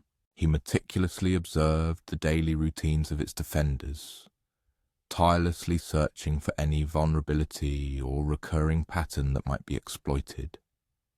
And gradually he began to formulate an idea so elegantly simple and yet so boldly audacious that it held the genuine prospect of success. The stratagem he presented to the assembled Greek commanders was entirely without precedent, unlike any tactic they had previously attempted. Rather than endeavouring to systematically dismantle Troy's formidable walls or to gradually deplete its defenders through starvation, their objective would be to cunningly deceive the Trojans into willingly opening their own gates. This audacious plan would necessitate flawless theatricality, impeccable synchronization, and a degree of inherent peril that caused considerable unease among some of the commanding officers. Nevertheless, after a decade of conventional warfare, such futility, they had reached a point of desperation where they were prepared to embrace an unconventional solution. The pivotal element of Odysseus's intricate scheme was a colossal wooden horse. However, this was no ordinary equine effigy. It was envisioned as a veritable masterpiece of artisanal skill, crafted to such an immense scale and exquisite beauty that it would appear to be a votive offering truly worthy of the Olympian gods themselves. Its design required it to be sufficiently imposing to command the Trojans' immediate attention and pique their intense curiosity, yet simultaneously hollow enough to clandestinely accommodate a select contingent of Greek warriors within its belly. Most critically, it had to convincingly project the image of a genuine religious tribute, something the Greeks would authentically leave behind as an act of piety. The monumental undertaking of constructing this horse consumed the entire Greek encampment for several weeks. They faced the challenge of sourcing the appropriate timber, which needed to possess sufficient strength to bear the combined weight of the massive structure, and the men concealed within, while simultaneously being light enough to facilitate its eventual movement. Intricate engineering was required to design hidden access panels and concealed ventilation apertures that would remain entirely imperceptible from the exterior. Paramount among their objectives was the creation of an artifact of such captivating beauty that the Trojans would be compelled by desire to transport it within the sanctity of their city walls. The master artisan chosen for this monumental task was Hypnos, a Greek whose renown stemmed more from his extraordinary proficiency with tools than with armaments. He approached the project with the same meticulous care and profound dedication he might have devoted to the construction of a sacred temple or a grand palace. The magnificent equine form that progressively materialized under his skilled hands was truly breathtaking, adorned with meticulously carved details, then painted and polished until its surface gleamed with the lustrous sheen of bronze in the radiant sunlight. Every anatomical detail, from muscle definition to sinuous tendons, was rendered with astonishing accuracy. Yet, even as the colossal horse was meticulously being fashioned, another equally crucial facet of the overarching plan was simultaneously taking shape. The Greeks had to orchestrate a convincing illusion, leading the Trojans to believe unequivocally that they had abandoned the siege and returned to their homelands. This entailed not merely the concealment of the soldiers destined for the horse's interior, but the complete and credible disappearance of the entire Greek army. After 10 years of an unceasing, unmistakable presence, their sudden absence had to appear both undeniably authentic and definitively permanent. The ingenious solution involved sailing the entire fleet to a proximate island, where they would remain completely hidden from the vantage points of Troy's formidable walls, yet close enough to effect a swift return upon receiving the pre-arranged signal. The vast majority of the army would depart with the ships, leaving behind only the select warriors concealed within the horse, and a single courageous volunteer tasked with remaining to present the Trojans with a meticulously fabricated narrative. That brave volunteer was Sinon, a Greek soldier who arguably undertook the most perilous assignment within the entirety of the intricate plan. His mission was to deliberately allow himself to be captured by the Trojans, and then, through cunning persuasion, convinced them that he was a disillusioned deserter possessing vital intelligence regarding the enigmatic wooden horse. His fabricated account would need to be sufficiently plausible to deceive a populace that had every conceivable reason to harbour profound suspicion, and compelling enough to induce them to execute precisely the actions the Greeks desired.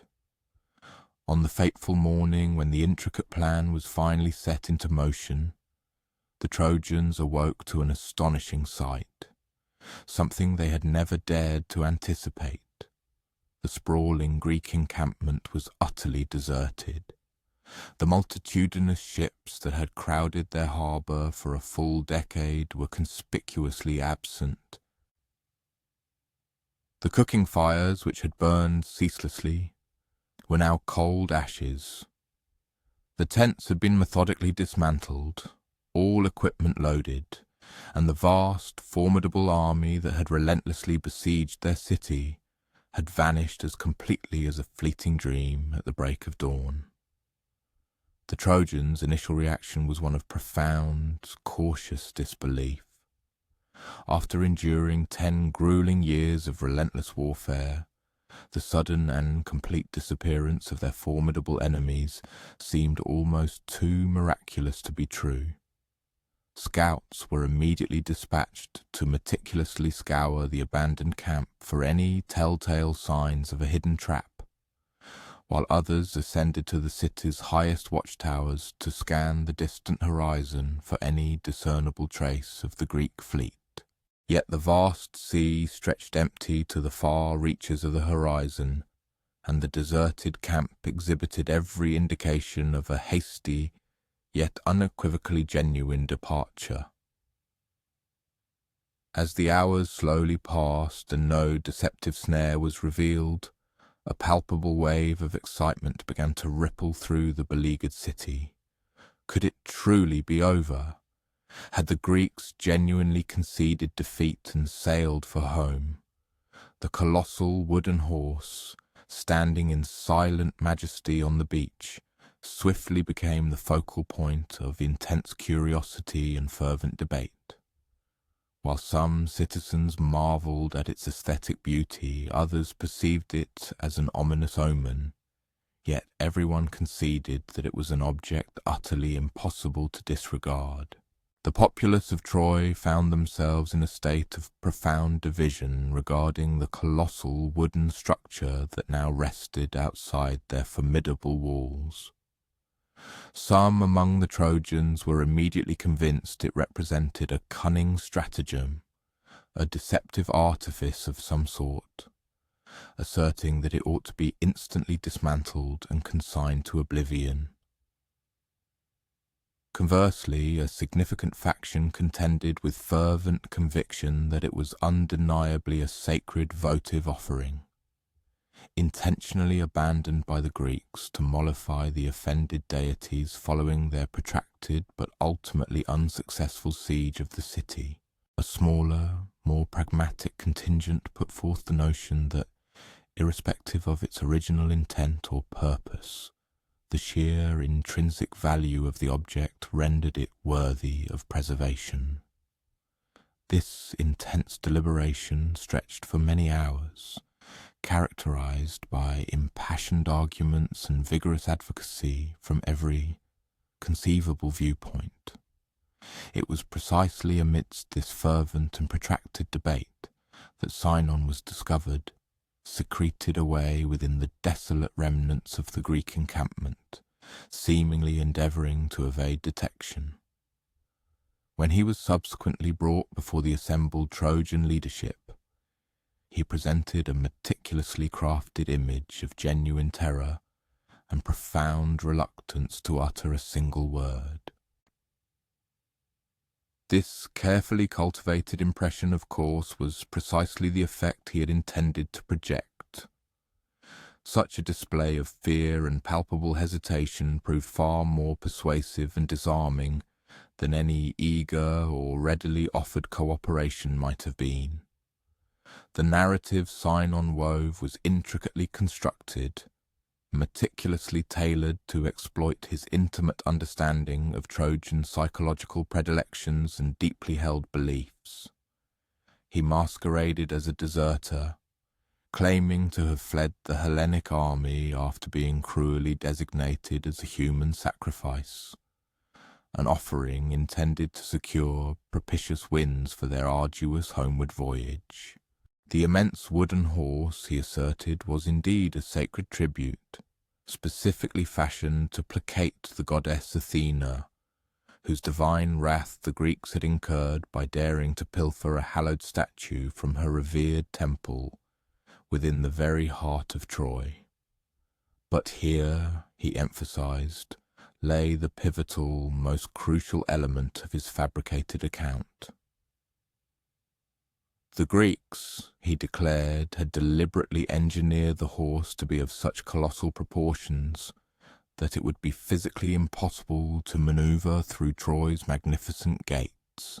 This was because, as an oracle had supposedly revealed to them, if the Trojans ever succeeded in housing the monumental effigy within the confines of their city, Troy would be forever blessed by Athena and rendered utterly invulnerable, destined never to fall to any conqueror. The Greeks, Sinon vehemently claimed, had constructed the horse to be gargantuan precisely to thwart this very outcome, to prevent Troy's ultimate and permanent protection. This meticulously fabricated intelligence resonated perfectly with the Trojans' deepest desires and most fervent hopes. The prospect of bringing the horse inside their city was suddenly presented not only as a perfectly safe undertaking, but as an act that would paradoxically imbue them with unprecedented strength and an unparalleled degree of security. The ongoing discourse regarding the horse's potential dangers abruptly transformed into an urgent strategizing session, focused solely on the swiftest possible means of incorporating the immense structure within their defensive walls. Suddenly, the notion of allowing it to remain on the shoreline was perceived as a monumental oversight, a tragic forfeiture of an extraordinary and perhaps divinely ordained opportunity. The formidable task of transporting the enormous equine effigy through the city gates necessitated a prodigious feat of engineering and monumental effort. The gates themselves required substantial widening, and considerable sections of the towering defensive wall had to be temporarily dismantled to accommodate its passage.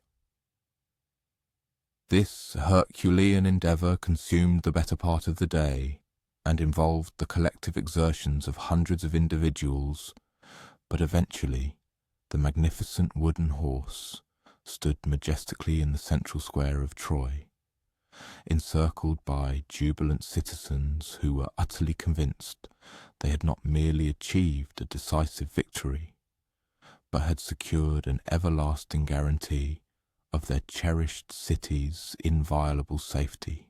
That very night, Troy erupted in a spontaneous and unparalleled celebration, a revelry more intense and widespread than any they had experienced in a decade. The streets pulsed with the vibrant energy of widespread feasting and copious libations, melodious strains of music and uninhibited dancing. A pervasive sense of profound relief settled upon the populace. The protracted war was definitively over. Their beloved city was now safe, and the colossal wooden effigy served as a magnificent, tangible trophy to commemorate their triumph. As the nocturnal hours advanced and the celebrations swelled to a crescendo, the Trojans gradually dispersed, drifting homeward to their beds, utterly exhausted by the intoxicating blend of excitement and profound relief, ultimately succumbing to a slumber deeper and more tranquil than any they had enjoyed in the preceding 10 years. Yet, within the confined, dark interior of the wooden horse, a select contingent of Greek warriors endured a cramped and profoundly uncomfortable silence. They had been secreted within its belly for nearly 2 full days, barely able to shift their positions, subsisting on meagre rations of food and water, their senses acutely tuned to the ambient sounds of the city around them, patiently awaiting the precise, opportune moment for their clandestine emergence. Every muscle in their bodies ached with relentless intensity. Every joint felt stiff and unyielding, yet they maintained their arduous vigil with the unwavering patience characteristic of men who knew with absolute certainty that the culmination of their daring mission was finally at hand. When the boisterous city at last subsided into a profound quietude, and the very last of the revellers had stumbled back to their respective abodes, Odysseus, the architect of this audacious plan, gave the prearranged signal. The cleverly concealed door in the horse's belly opened with an almost imperceptible silence, and one by one the Greek warriors descended stealthily into the moonlit central square of Troy. They moved with an eerie, spectral grace through the deeply slumbering city, their footsteps meticulously muffled, their weapons held ready for immediate deployment, though each man harboured a fervent hope that they would prove unnecessary. Their immediate and paramount objective was to reach the fortified city gates and unbar them for the main contingent of the Greek army, which had covertly sailed back under the profound cloak of darkness, and now lay in wait just beyond the formidable walls. This particular phase of the entire meticulously crafted strategy represented the pinnacle of danger. Should the Trojans discover the unfolding deception before the gates could be opened, the small, isolated group of Greeks would find themselves irrevocably trapped within the city, utterly devoid of any hope for escape or timely reinforcement. However, a fortunate confluence of propitious circumstances and their own meticulous planning proved to be on their side. The Trojans, utterly exhausted by their exuberant celebrations and lulled into a false sense of absolute security behind their supposedly impregnable walls, slept in profound, undisturbed slumber. The Greek warriors, moving with practised stealth, reached the massive gates without encountering a single sentinel, and within mere minutes they had systematically removed the formidable bars and chains that had thwarted their army's entry for a protracted 10 long years. The great, imposing gates of Troy swung open on silent, well-oiled hinges, and with that pivotal action, the devastating war that had spanned a decade was, in essence, irrevocably concluded. What transpired thereafter was both swift and utterly decisive. Yet there lingers an almost anticlimactic quality to the sheer rapidity with which everything reached its conclusion, once the ingenious stratagem had been successfully executed. After 10 arduous years of relentless siege warfare, of legendary heroes engaging in valiant single combat, of grand, intricate strategies and desperate, tenacious defences, the final, climactic chapter was ultimately inscribed not by the brutal force of the sword, but by the penetrating power of clever thinking and the unwavering resolve of patient execution. It stood as a resounding triumph of intellectual acuity over unrefined brute force, a testament to the undeniable superiority of meticulous planning over direct, head-on confrontation. The profound lesson embedded within the ancient narrative of the Trojan horse extends far beyond merely highlighting the cunning ingenuity of the Greeks or the perceived gullibility of the Trojans. It speaks to a more universal truth, that viable solutions to seemingly insurmountable problems frequently arise from embracing unconventional thought processes, from approaching a complex situation from an entirely unexpected angle. There are instances where the most direct and obvious path is not merely the most arduous, but in fact, utterly impassable. At such junctures, one must possess the wisdom to step back, to re-evaluate the predicament from a fresh, novel perspective, and to devise a way around the obstacle rather than attempting to force a path through it. And perhaps another equally profound lesson emerges regarding the inherent danger of succumbing to the belief that any victory can ever be truly permanent, or that any defensive structure, no matter how formidable, can be deemed absolutely impregnable.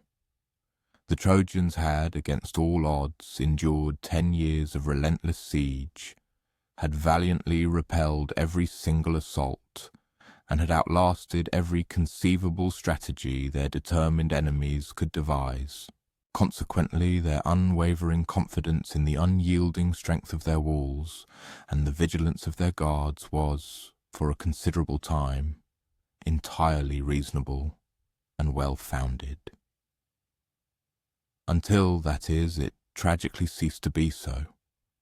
The most robust and formidable defences can on occasion be overcome, not through overwhelming physical force, but by subtly manipulating the very defenders into willingly lowering those defences themselves. As one contemplates this venerable ancient narrative, perhaps on the cusp of slumber, a dual appreciation may emerge for the profound intellectual brilliance of Odysseus and for the poignant, enduring tragedy of Troy. It illustrates the extraordinary capacity of human ingenuity to unravel seemingly impossible predicaments, but also the indelible truth that trust, once irrevocably betrayed, can never truly be restored to its original state.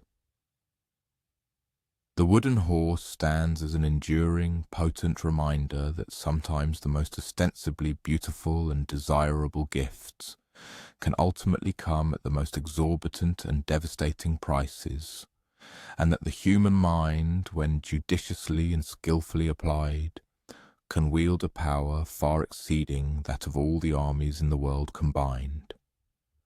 One might recall how Odysseus demonstrated a profound understanding that even the most intricate and complex problems can sometimes yield to surprisingly simple and elegant solutions.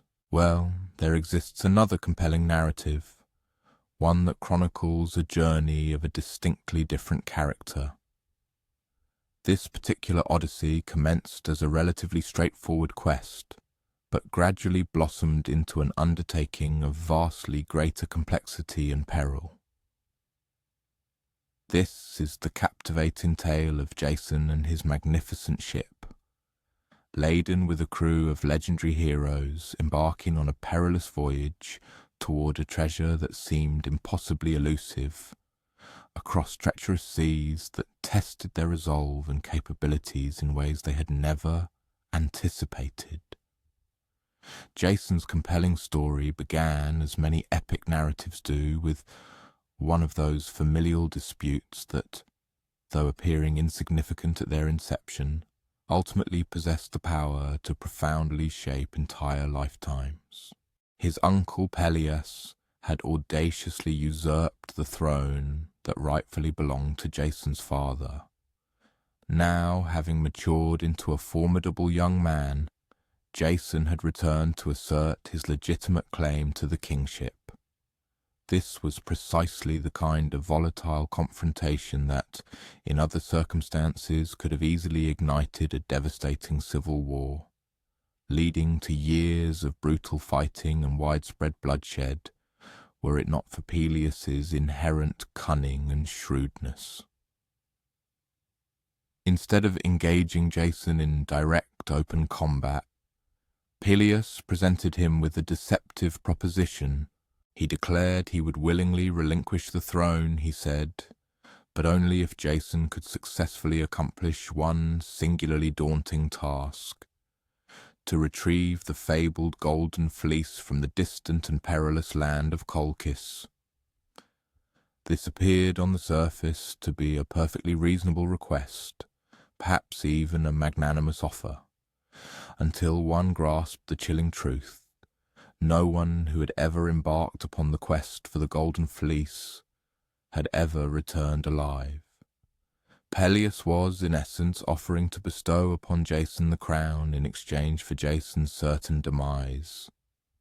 However, Jason was blessed with the boundless energy and unwavering self-assurance of youth, and he was surrounded by a loyal coterie of friends who possessed an equally formidable spirit and confidence. The very notion of embarking upon a heroic quest, of sailing into the vast, uncharted unknown to win a legendary prize that would definitively secure his future, held an irresistible appeal for him, an allure that years of tedious political manoeuvring and cautious diplomatic efforts could never hope to match. He accepted the formidable challenge with alacrity and almost immediately commenced the meticulous planning for what would become the most ambitious and grand expedition ever attempted.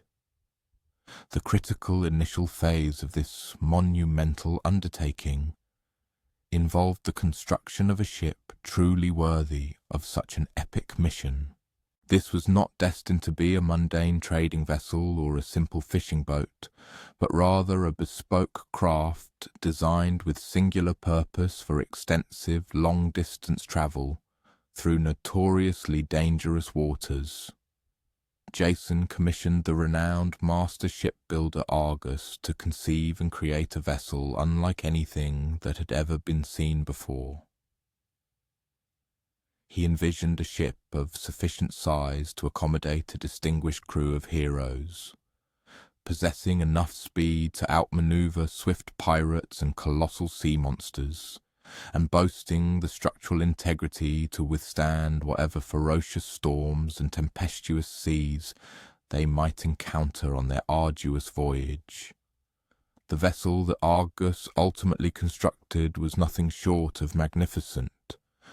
A true marvel of naval architecture, he proudly bestowed upon it the name Argo, after himself, and it quickly became renowned not merely for its impressive dimensions and aesthetic beauty, but, more significantly, for the extraordinary care and meticulous attention to detail that went into its every component.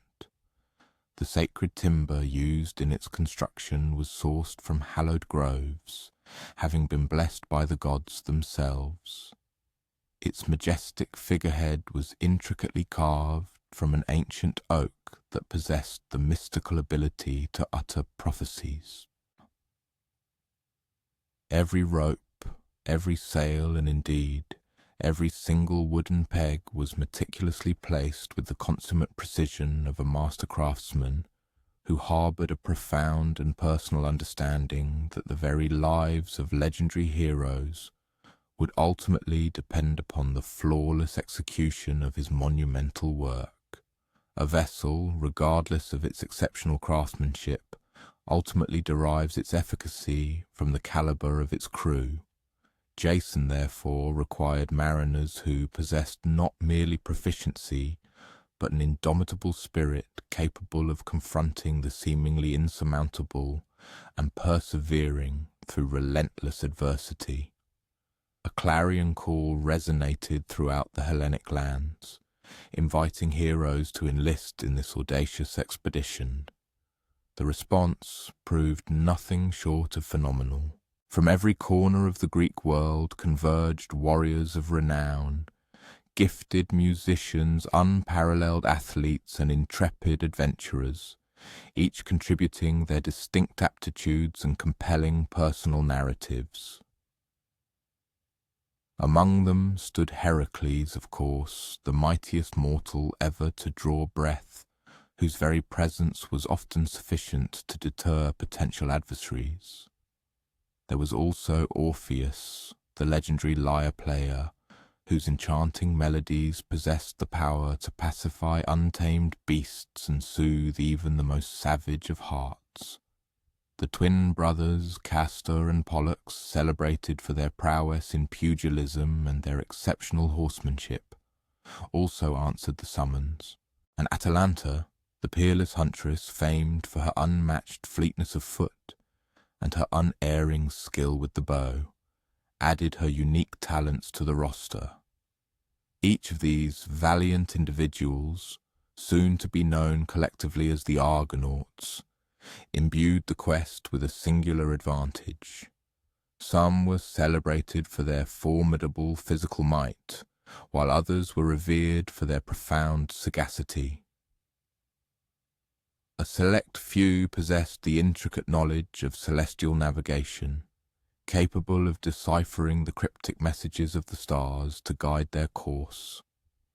Others were consummate diplomats, adept at negotiating intricate accords with foreign potentates.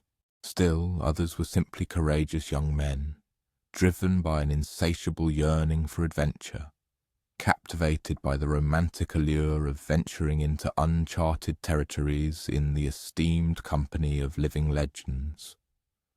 The epic journey itself commenced on an idyllic morning, the sea's surface shimmering like a vast expanse of finely crushed jewels, the wind gracefully unfurling their sails with the exhilarating promise of grand exploits.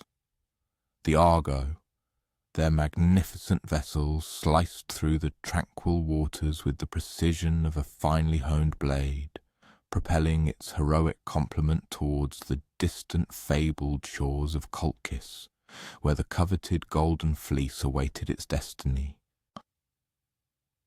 For the initial days, the voyage unfolded like a joyous festival, a collection of young men in the vigorous prime of their lives, sailing triumphantly towards impending glory beneath an expanse of flawless azure skies. However, the capricious nature of the sea invariably tests even the most self-assured mariners.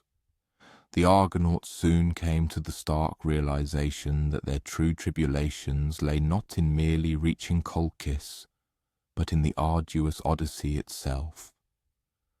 They were assailed by tempestuous gales that severely challenged their seamanship, discovered enigmatic islands inhabited by peculiar creatures, and encountered diverse peoples with customs and tongues entirely alien to their experience.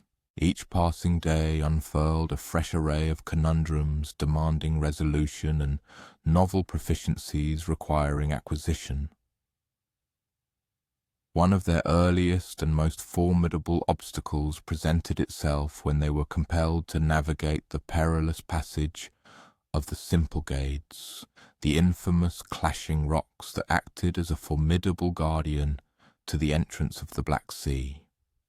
These were colossal geological formations that would violently converge without any discernible warning, mercilessly crushing any unfortunate vessel trapped within their grasp. Countless ships had already met their demise attempting this treacherous transit, their sailors' bones now forming a grim testament upon the seabed beneath the unforgiving strait. The ingenious solution emerged from a combination of meticulous observation and impeccably precise timing. The Argonauts dedicated several days to intently scrutinizing the rocks, assiduously studying their cyclical patterns, and thereby learning to anticipate the moments when they would momentarily separate and when they would violently slam shut. When they finally embarked upon their audacious attempt, it demanded an unparalleled level of synchronized effort. Every man wielded his oar in perfect unison. Every sail was meticulously adjusted to capture the maximum available wind, and the helmsman steered with an almost preternatural split-second accuracy. They successfully traversed the passage with mere inches to spare, the formidable rocks clashing shut so closely behind them that they audibly scraped barnacles from the Argo's stern. This harrowing triumph, however, marked the successful negotiation of the first monumental test of their journey, and this hard-won success instilled within them a profound confidence that they could indeed surmount any subsequent challenges that lay ahead. They were no longer merely a disparate collection of individual heroes. They were, at last, coalescing into a unified and formidable team. The protracted months spent navigating the open sea imparted to them invaluable lessons that no amount of terrestrial training could ever have provided.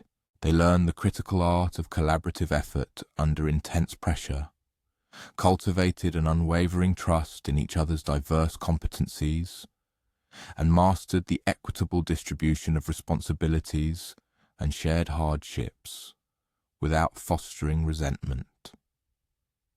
They came to understand that the essence of heroism transcended mere individual strength or solitary courage. It encompassed the nuanced wisdom of discerning when to assume leadership and when to defer, when to embrace calculated risks, and when to exercise prudent caution. Beyond these collective insights, each man also embarked upon a profound journey of self-discovery. Removed from the familiar comforts of their homelands, confronted with unprecedented challenges that tested them in novel ways, every Argonaut unearthed latent capabilities and confronted inherent limitations he had previously been unaware of possessing. Some realized they harbored a bravery far exceeding their own expectations. Others uncovered hidden aptitudes for strategic leadership or nuanced diplomacy. A discerning few recognized that the personal glory they had initially pursued was ultimately less significant than the enduring bonds of friendship they were forging amidst their shared trials. Upon their eventual arrival in Colchis and the breathtaking sight of the Golden Fleece, suspended from its ancient tree within the hallowed grove, perpetually guarded by a slumbering dragon, they apprehended that all their preceding maritime tribulations had served as an intricate preparation for this pivotal moment. The fleece itself was an object of indescribable beauty, its lustrous walls seeming to capture and perpetually hold the very essence of sunlight, shimmering with a radiant vitality that imbued it with an almost living quality. Yet, securing this magnificent prize would demand the full application of every lesson they had learned about harmonious collective action. The formidable king of Colchis, Aetes, presented them with a series of seemingly insurmountable tasks: the daunting challenge of yoking fire-breathing bulls, the perilous act of sowing dragons' teeth that miraculously sprouted into fully armed warriors, and the imperative to vanquish monstrous creatures that no single hero could possibly overcome in isolation. However, the Argonauts had by this point assimilated the crucial wisdom that ostensibly impossible tasks often yielded to possibility when approached with judicious patience, synergistic teamwork, and innovative strategic thinking. They had also learned that, on occasion, the most invaluable assistance could emanate from entirely unexpected quarters. In this particular instance, that pivotal aid materialized in the form of Medea, the king's own daughter, who possessed a profound mastery of arcane magic and potent herbal remedies that proved absolutely indispensable to their ultimate triumph. Her crucial assistance, however, did not come without a significant cost: Jason's solemn pledge to marry her and to ensure her safe passage with them on their homeward journey. Nevertheless, this pivotal intervention enabled them to successfully conclude their arduous quest and claim the legendary Golden Fleece they had travelled such immense distances to discover. The homeward journey diverged significantly from the outward voyage. They were now returning as celebrated heroes laden with their hard-won prize. Yet they were also irrevocably older and profoundly wiser, their characters tempered by months of shared adversities and transformative discoveries. They had come to understand that the true, enduring treasure was not the golden fleece itself, but rather the unbreakable bonds of camaraderie they had forged, and the refined individuals they had become through confronting and overcoming challenges together. Some of the valiant Argonauts subsequently embarked upon renowned adventures of their own, their names etched further into myth. Others elected to return to more tranquil existences within their respective home cities, content in the profound knowledge of having been an integral part of something far grander than their individual selves. However, all of them carried an indelible awareness of having belonged to a crew that had achieved something truly extraordinary, a feat accomplished not through isolated acts of individual heroism, but through the profound learning of mutual trust and concerted effort towards a singular shared objective. And perhaps therein lies the most profound philosophical insight gleaned from the epic tale of Jason and the Argonauts, that the most deeply meaningful adventures are frequently those undertaken in shared company, and that the most invaluable treasures are not found in glittering gold or mystical artifacts, but in the enduring relationships we cultivate and the personal growth we experience throughout our journey. As we contemplate these narratives, we might reflect upon the inherent courage required not merely to embark upon grand expeditions, but to willingly open ourselves to the transformative power of those experiences and the profound influence of the individuals we encounter along the way. It is intriguing how Jason and his intrepid crew discovered that the most daunting challenges often serve as the most potent instructors, imparting invaluable life lessons. Yet there exists another narrative concerning challenges and the acquisition of knowledge, albeit one of a vastly different and more sombre complexion. This is the tragic saga of Sisyphus, a monarch who, in his boundless arrogance, presumed to be intellectually superior to the gods themselves, and who consequently learned that some lessons are exacted with a price that resonates through eternity. Sisyphus reigned as the sovereign of Corinth, a city renowned for its immense wealth and strategic power, meticulously controlling vital trade routes. He garnered a widespread reputation throughout the Hellenic world for his exceptional intellect and his unparalleled cunning, celebrated for his singular ability to unravel intricate dilemmas that utterly confounded other rulers, and to extricate himself from the predicaments that would have assuredly annihilated lesser men.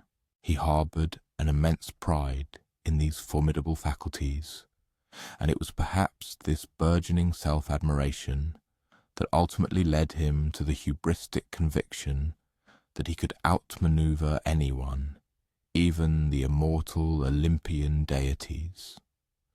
His misfortunes commenced with a progressive series of increasingly audacious acts of defiance directed against divine authority. He flagrantly betrayed the sacred confidences of the gods to mere mortals, brazenly violated the hallowed laws of hospitality, xenia, and perpetrated acts of intricate trickery that unequivocally crossed the delicate boundary from mere cleverness into overt hubris.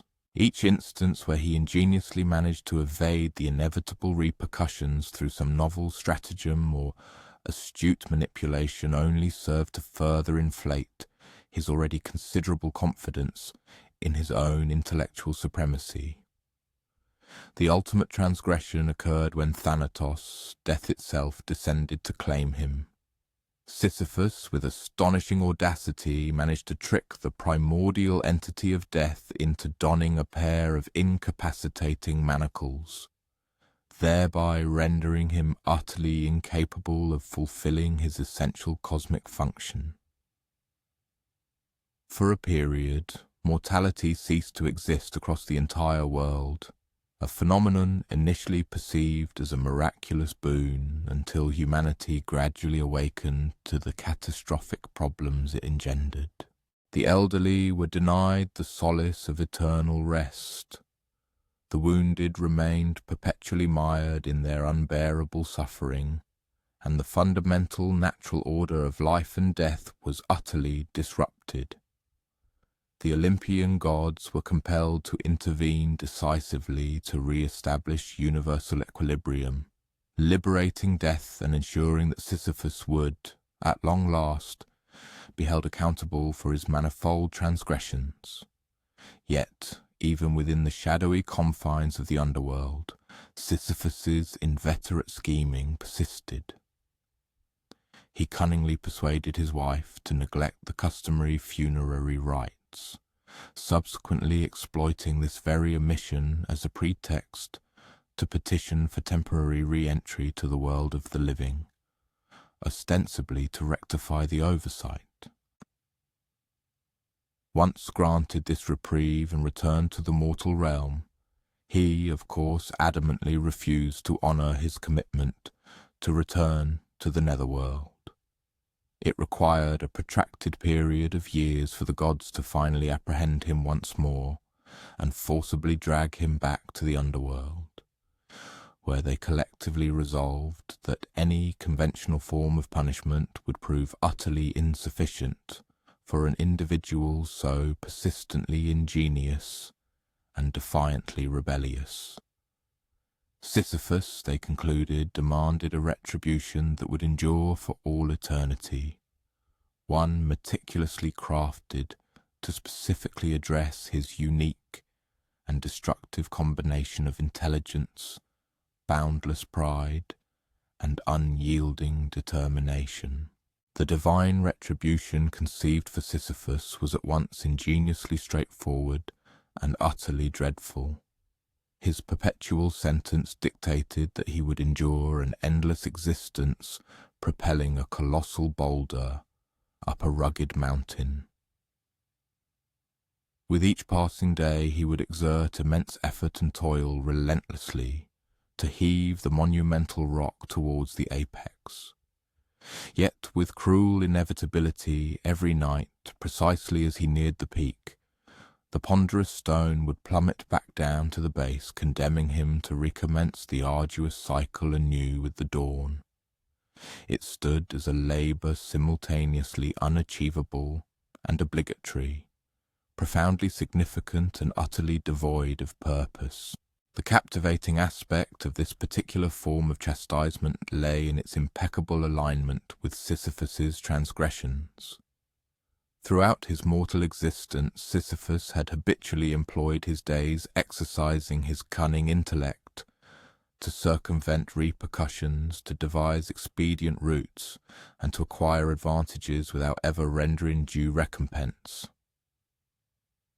Now he found himself ensnared in a predicament where his celebrated intelligence proved utterly ineffectual, where no facile solutions presented themselves, and where the sole recompense for each day's grueling exertion was the absolute assurance of re-engaging in the identical, relentless labour with the morrow. Initially, in the nascent stages of his perpetual ordeals, Sisyphus confronted his endless labour with the very same self-assurance and sagacity that had been his hallmark during his earthly life. He meticulously scrutinised the immense rock, seeking methods to render it less cumbersome or more manageable. Concurrently, he surveyed the arduous ascent of the mountain, searching for an optimized trajectory or an ingenious means to impede the stone's inevitable descent. He experimented with various methodologies, tactical plans, and modes of engagement, remaining firmly persuaded that his astute mind would, in due course, ultimately yield a resolution to his predicament. However, with the inexorable passage of time, as days bled into weeks and weeks into months, and months accumulated into years, Sisyphus slowly assimilated the profound truth regarding the inherent reality of his plight. This was not an enigma susceptible to resolution, but rather an immutable state demanding forbearance. The rock's immense mass would forever persist, the incline's formidable gradient would remain perpetually steep, and the stone's recurrent descent was an unshakable certainty. No measure of ingenuity, he recognized, could ever alter these immutable realities. This profound realization held the potential to overwhelm him with utter hopelessness, and conceivably this was his initial experience. There must have been moments of profound despondency when the absolute pointlessness of his plight became intolerable, when the ceaseless reiteration felt akin to a form of existential torment. Yet, a remarkable transformation occurred. As millennia elapsed, Sisyphus began to redefine his interaction with the task itself. He ceased efforts to conquer the problem and commenced merely inhabiting the experience. He started perceiving details he had previously overlooked: the tactile quality of the rock under his palms, the manner in which his musculature acclimated to the demanding exertion, and the nuanced variations in weather and light as he undertook his quotidian ascent up the mountainside. He began to value the elemental cadence of corporeal effort, recognizing the authentic connection between sustained endeavor and its immediate, tangible outcome. Certain thinkers have posited that Sisyphus ultimately discovered a measure of tranquility within his interminable labor. They contend that he cultivated contentment in the process of exertion itself, divorced from its ultimate culmination. Fundamentally, he was engaged in an activity that demanded physical prowess, resolute will, and unwavering tenacity. He became wholly immersed in his task, entirely attuned to each instance of effort, thereby unburdened by the diversions and apprehensions that often afflict individuals perpetually focused on prospective gains. Indeed, there exists a profoundly contemplative quality inherent in the image of Sisyphus and his monumental rock, an echo that resonates deeply with the mundane challenges of human existence, particularly with those labors that frequently appear interminable and devoid of intrinsic value. Each of us, in our own way, possesses analogous burdens to shoulder, metaphorical ascents to undertake, and duties requiring ceaseless repetition. The fundamental inquiry, therefore, does not revolve around evading these recurring patterns, but rather how we elect to engage with them. Sisyphus came to grasp ultimately that significance is not exclusively derived from the culmination of endeavors, but often from the manner of their execution. Self-respect and contentment, he understood, are not invariably contingent upon extrinsic commendations or lasting accomplishments. Sometimes they emanate from the unadorned performance of necessary duties carried out with quotidian regularity, proficiency, steadfastness, and equanimity. And perhaps within this narrative lies a more profound insight concerning the inherent character of human existence itself. A significant portion of our activities is, in essence, cyclical. We rise, labor, nourish ourselves, repose, only to recommence the cycle with each dawn. We construct edifices destined for decay, forge connections that will ultimately dissolve, and amass wisdom that will inevitably fade from collective memory. The central query, then, is whether we can discern purpose and fulfillment within the ongoing journey instead of insisting upon immutable outcomes. As one contemplates these profound reflections, perhaps while drifting towards slumber and pondering the plight of Sisyphus and his perpetual burden, we can truly recognize both the inherent pathos and the peculiar triumph embedded within his narrative. He was chastised for his hubris in challenging divine authority, for believing his intellect surpassed that of the gods.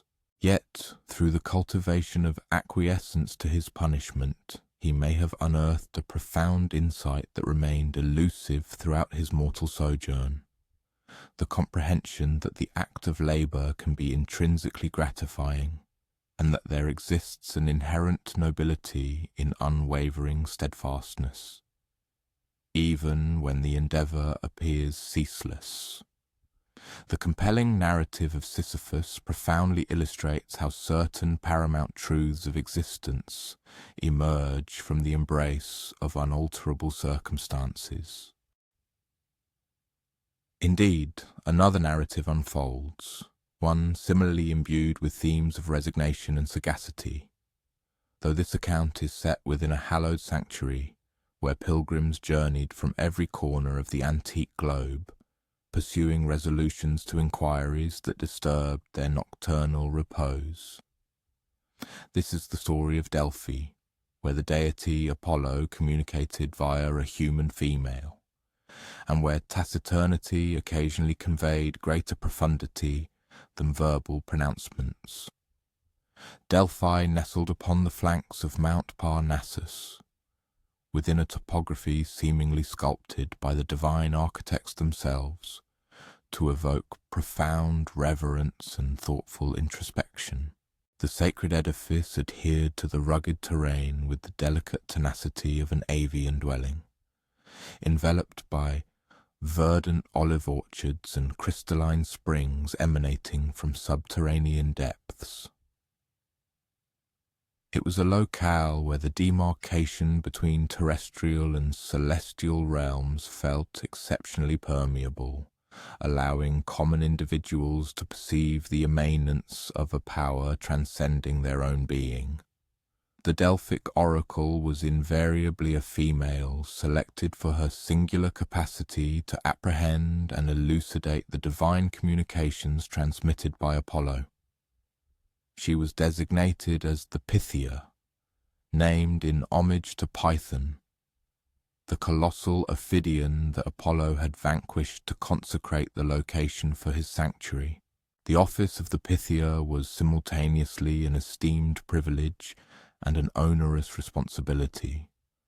Although she was venerated across the Hellenic sphere, the gravitas of articulating divine pronouncements was an undertaking no human could approach with levity. Individuals journeyed to Delphi from all reaches of the Mediterranean basin, undertaking arduous voyages spanning weeks or even months, to arrive at the hallowed precinct. They presented inquiries that had vexed them for extended periods concerning military engagements, regarding marital alliances, about remedies for pestilences, or pertaining to the foundation of settlements. These were not mere superficial questions, but rather fervent entreaties for divine counsel on choices profoundly impacting individual existences or the destinies of entire polis. The ritual of seeking counsel was both intricate and reverent. Suppliants were required to cleanse themselves ritually at the hallowed founts, present fitting tributes to the deity, and await their designated moment according to rigorous conventions that often consumed days or even weeks. This period of expectation constituted an integral component of the pilgrimage, an interval for profound introspection upon their queries, to ponder the true desire for definitive revelations, and to steel themselves for any sagacious insight or formidable trial Apollo might bestow. Upon the arrival of their appointed moment, petitioners would proceed into the adytum of the shrine, a secluded recess deep within the edifice where access was strictly limited to a select few mortals.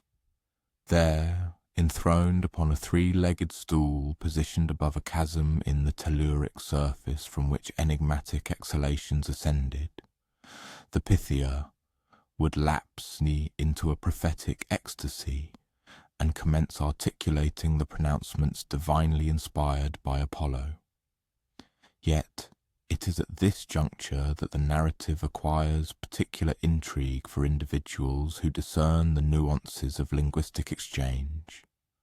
The Pythia's pronouncements frequently manifested as enigmatic snippets, arcane expressions, or allegorical representations that necessitated meticulous exegesis. Apollo's sacerdotal order functioned as conduits, attending to her enigmatic utterances and rendering them into the official declarations that suppliants would carry back to their homelands. These Delphic pronouncements were renowned for their equivocal nature. Upon King Croesus's inquiry regarding a military campaign against Persia, the divine voice declared that should he traverse the fluvial boundary dividing the two realms, he would precipitate the downfall of a formidable dominion. Croesus, in his hubris, interpreted this to signify the annihilation of the Achaemenid Empire. However, following his military defeat, he apprehended with crushing clarity that the formidable dominion brought to ruin was, in fact, his own realm. The oracle had indeed uttered verity, but a verity susceptible to multifaceted interpretation. Crucially, this equivocation constituted not a defect within the prophetic mechanism, but rather an intrinsic characteristic. The pronouncements emanating from Delphi were meticulously crafted to incite profounder contemplation among individuals regarding their inquiries and their underlying presumptions. They compelled suppliants to ponder diverse eventualities, to scrutinize their intentions and anticipations, and to brace themselves for consequences previously unimagined. The divine conduit, therefore, did not merely furnish resolutions, it offered a conceptual scaffold for more insightful inquiries. Yet, conceivably, the most deeply resonant Delphic pronouncements manifested as taciturnity. On occasion, notwithstanding the elaborate rites and extensive preambles, the arduous pilgrimage and lavish oblations, the Pythia would remain serenely enthroned upon her tripod, uttering not a single word. This quietude was not interpreted as a deficiency or an indication of Apollo's non-presence, but rather as a modality of celestial discourse meriting exceptional contemplation. What profound implications, then, might taciturnity convey in response to an urgent inquiry? At times, it signified that the query itself was ill-conceived, indicating that the petitioner sought to evade accountability for a choice that legitimately devolved upon them. In other instances, it denoted that the temporal juncture was inauspicious, suggesting that greater life experience or sagacity was requisite prior to any revelation holding true significance.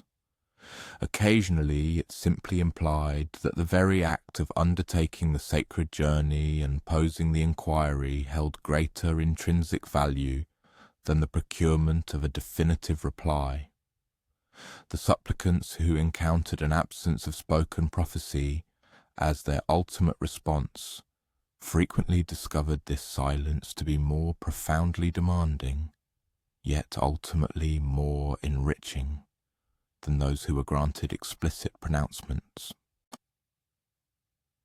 They were compelled to journey homeward with naught but the reverberation of their own unresolved inquiries, forced to contend with an unsettling ambiguity and to forge their individual trajectories into the future. Numerous accounts indicated that this profound quietude gradually transmuted into a form of answer in itself, a potent lesson illuminating the inherent confines of human comprehension and underscoring the vital imperative of cultivating an intrinsic sagacity. The revered priests of Delphi sagaciously recognized the human yearning for infallible assurance in a world rife with unpredictability, observing how individuals sought guarantees regarding their future that no entity, not even the Olympian deities, could genuinely bestow.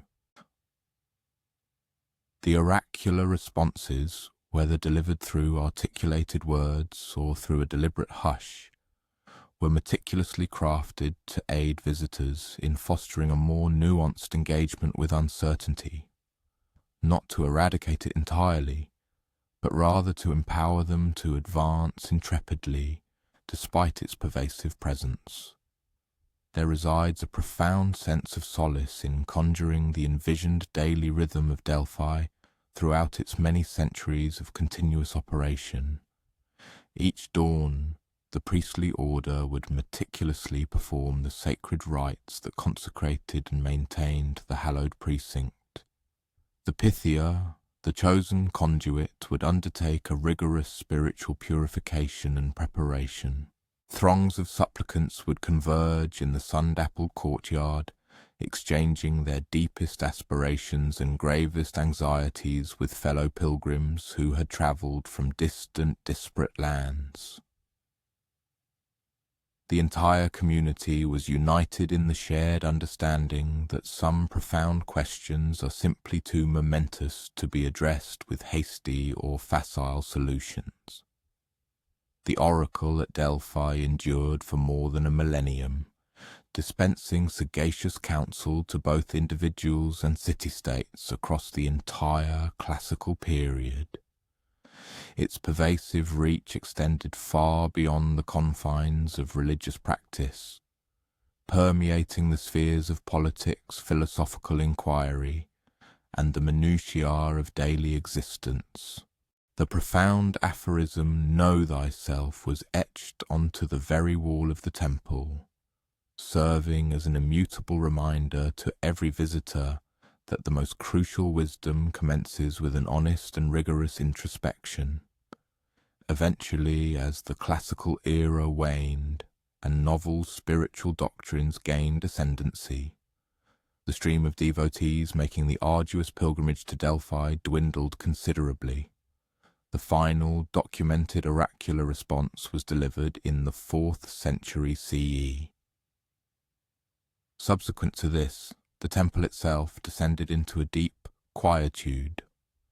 This was not the meaningful silence of a divine message, but rather the desolate quiet of abandonment, the epoch during which the divine spoke directly to mortals through chosen intermediaries was drawing to its inexorable close. Nevertheless, the enduring wisdom of Delphi continues to resonate with profound relevance for anyone who has ever grappled with momentous choices or longed for unambiguous foresight regarding their future.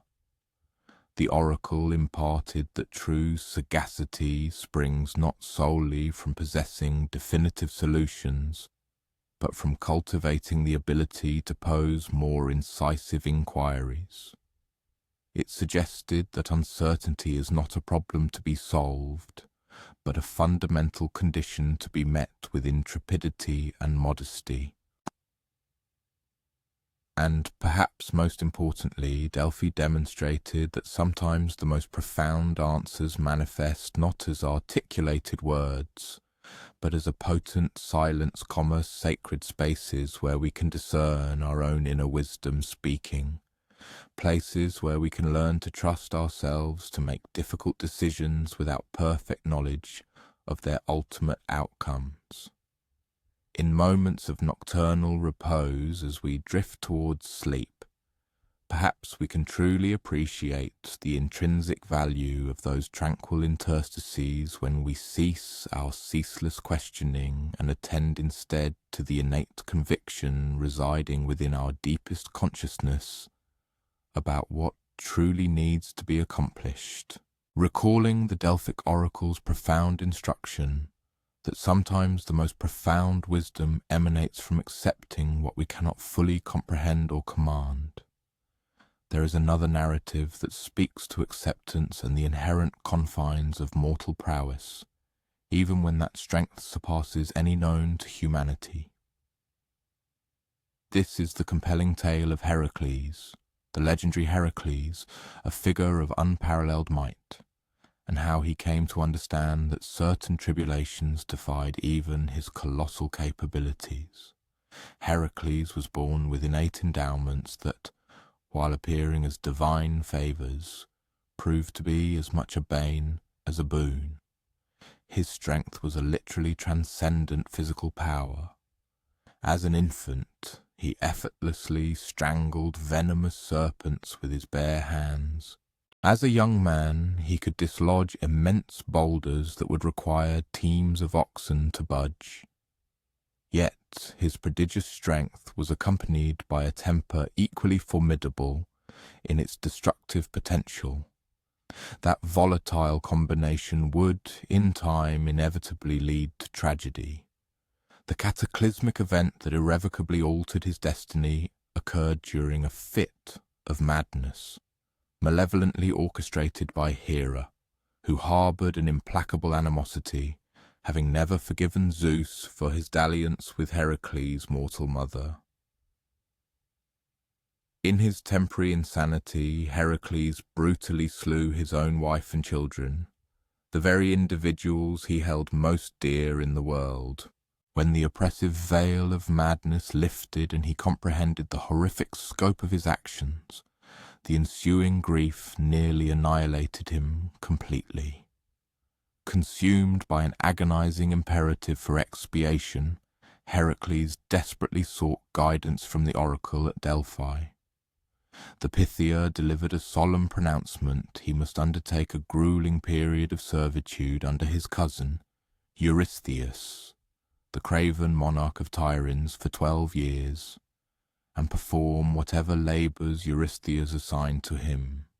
Only by completing this formidable penance could he hope to purify his soul from the corrosive torment of his transgressions.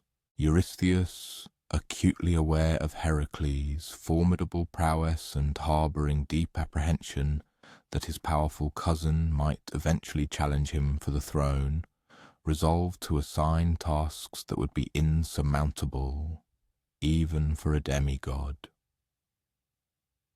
He secretly hoped that Heracles would perish in the attempt, thereby solving his political predicament while maintaining an outward appearance of offering a path to redemption. He failed to grasp, however, that Heracles' burning resolve to expiate his sins transcended even his fabled physical might. The initial formidable undertaking appeared deceptively simple: to slay the Nemean lion, a monstrous leonine predator that had been wreaking havoc across the Nemean countryside. Lions were undeniably perilous, yet Heracles had confronted dangerous beasts before. What he discovered when he tracked the creature to its lair was that this was no ordinary feline. Its hide was utterly impervious to all weaponry.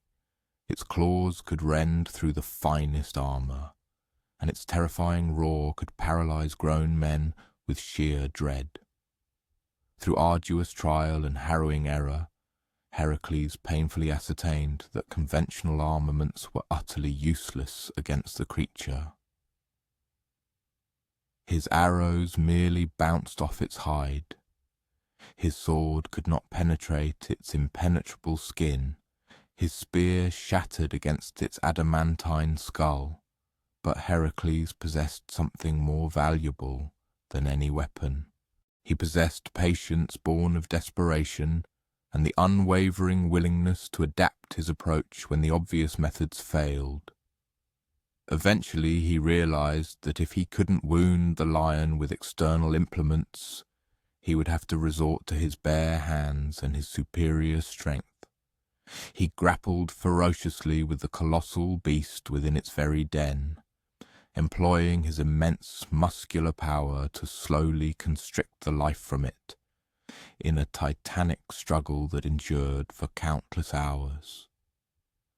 When it was finally lifeless, he ingeniously utilized the lion's own formidable claws to skin it, fashioning for himself an impervious cloak that would offer unparalleled protection in his subsequent labours. Upon Heracles' triumphant return to Tiryns, bearing the enormous carcass of the Nemean lion, Eurystheus was seized by such profound terror that he retreated into a massive bronze jar and issued all future commands from the perceived safety of the palace walls. Yet, rather than being discouraged by Heracles' success, he became even more determined to devise tasks that would finally vanquish his seemingly indestructible cousin. The subsequent 11 colossal tasks were each meticulously crafted to exploit a distinct facet of the seemingly insurmountable. Some, such as the slaying of the 9-headed Lernaean Hydra, which regenerated 2 serpentine heads for everyone severed, necessitated problem-solving skills as much as brute force. Others, like the cleansing of the Argean stables, which housed myriad cattle and had remained uncleansed for untold decades, were simply too vast in scale for any individual to accomplish within the allotted time frame. But Heracles confronted each seemingly insuperable assignment with the same unwavering, systematic resolve that had enabled him to defeat the Nemean lion. When sheer might proved insufficient, he deployed keen intellect. When ingenuity alone faltered, he sought collaboration. When the undertaking appeared too vast for solitary effort, he ingeniously reconfigured his methodology, such as diverting mighty rivers to flush out the stables in a single day. Every arduous labour imparted novel insights concerning the true nature of impossible problems. Some challenges defied direct confrontation, necessitating nuanced, circuitous strategies. Others proved unattainable in solitude, demanding collaborative efforts with those possessing complementary proficiencies. Still others resisted swift resolution, requiring sustained patience and unyielding persistence over protracted durations. Paradoxically, the most profoundly transformative labours were not always those demanding the greatest raw power. Capturing the Ceryneian hind, a sacred, fleet-footed deer consecrated to the goddess Artemis, demanded an entire year of relentless pursuit without inflicting any harm upon the creature. This rigorous undertaking instilled in him an unprecedented patience and a profound reverence for the divine, virtues his immense physical capabilities had never previously compelled him to cultivate. Retrieving the legendary golden apples from the fabled garden of the Hesperides necessitated that he briefly assume the cosmic burden of supporting the heavens from the weary shoulders of the Titan Atlas. For a brief, agonizing period, Heracles literally carried the colossal weight of the world on his shoulders, learning what it truly meant to bear responsibility not merely for his own actions, but for the welfare of everything that existed. The ultimate labour, fetching Cerberus, the monstrous 3-headed guardian hound of the underworld, to the surface world, compelled him to embark upon a perilous descent into the very realm of the departed. In the abyssal gloom of Hades, encompassed by the spectral throngs of the deceased, Heracles was forced to grapple with the stark reality that even his prodigious might would eventually wane, that he too would one day join the countless spectral forms meandering through the eternal shadows. Upon the ultimate culmination of his 12 arduous labours, Heracles had undergone a metamorphosis that extended far beyond the mere augmentation of his physical prowess. He had acquired a profound sense of humility, forged through confronting monumental challenges that brought him perilously close to utter defeat, compelling him to acknowledge his own limitations. Years of meticulous and unwavering application of effort had instilled within him an enduring patience. Furthermore, the imperative to solicit aid from both divine entities and mortal companions alike had taught him the invaluable lesson of cooperation and interdependence. Most crucially, he had assimilated the potent truth that unbridled strength, when devoid of sagacious judgment, frequently presented a greater peril than inherent frailty. Yet, perhaps the most salient realization dawned upon him from the understanding that the successful completion of these Herculean tasks did not, in fact, resolve the deeper underlying anguish that had initially impelled him to undertake them. The crushing weight of guilt and the profound grief stemming from his family's tragic demise did not miraculously dissipate with the execution of his final assignment. The monumental achievements did not possess the power to resurrect his loved ones or to expunge the terrible deeds he had perpetrated in a fit of madness. What the labours bestowed upon him instead was a more subtle, yet infinitely more enduring revelation, the profound insight that redemption is not attained through a single magnificent act, but rather through the consistent daily commitment to employ one's inherent talents and capabilities in the service of others, rather than solely for personal aggrandizement. Heracles finally comprehended that possessing the mightiest physique in the world held scant significance unless that formidable power was consciously directed towards safeguarding those who were incapable of protecting themselves. Subsequent to the conclusion of his legendary labours, Heracles continued to embark on various adventures and to encounter numerous formidable challenges. However, his fundamental approach to these new predicaments was demonstrably altered.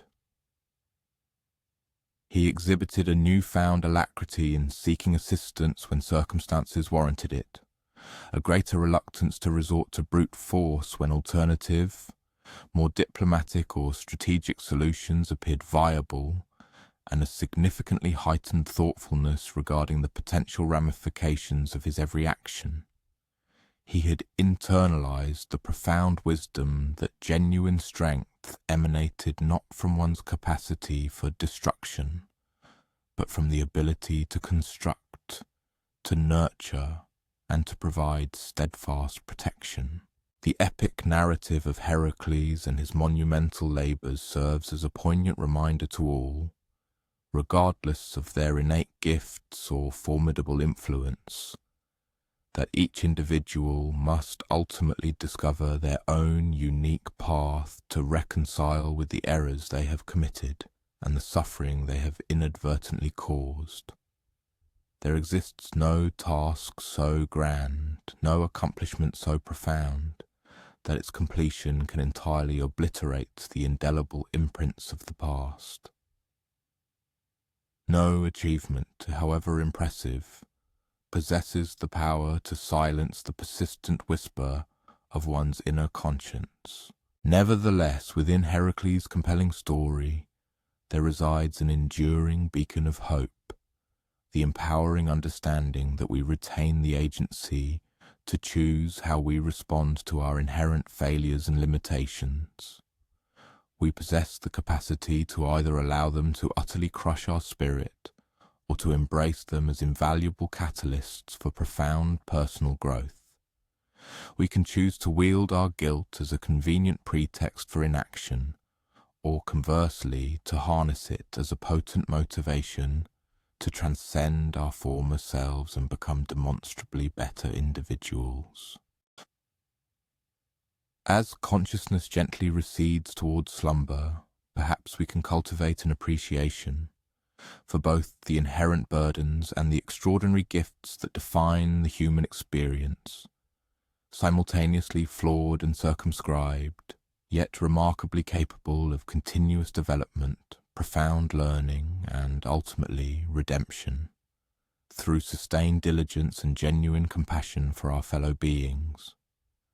Recalling how Heracles, through his arduous trials, came to comprehend that even the most formidable strength possesses inherent boundaries, and that certain profound burdens must be stoically borne rather than effortlessly lifted, there remains one more compelling narrative to impart before the embrace of sleep fully claims us. It is an account concerning the ultimate, immutable limits that govern the entirety of mortal existence, and of the three venerable sisters who meticulously measured out the precise duration of every human story from the very genesis of time itself.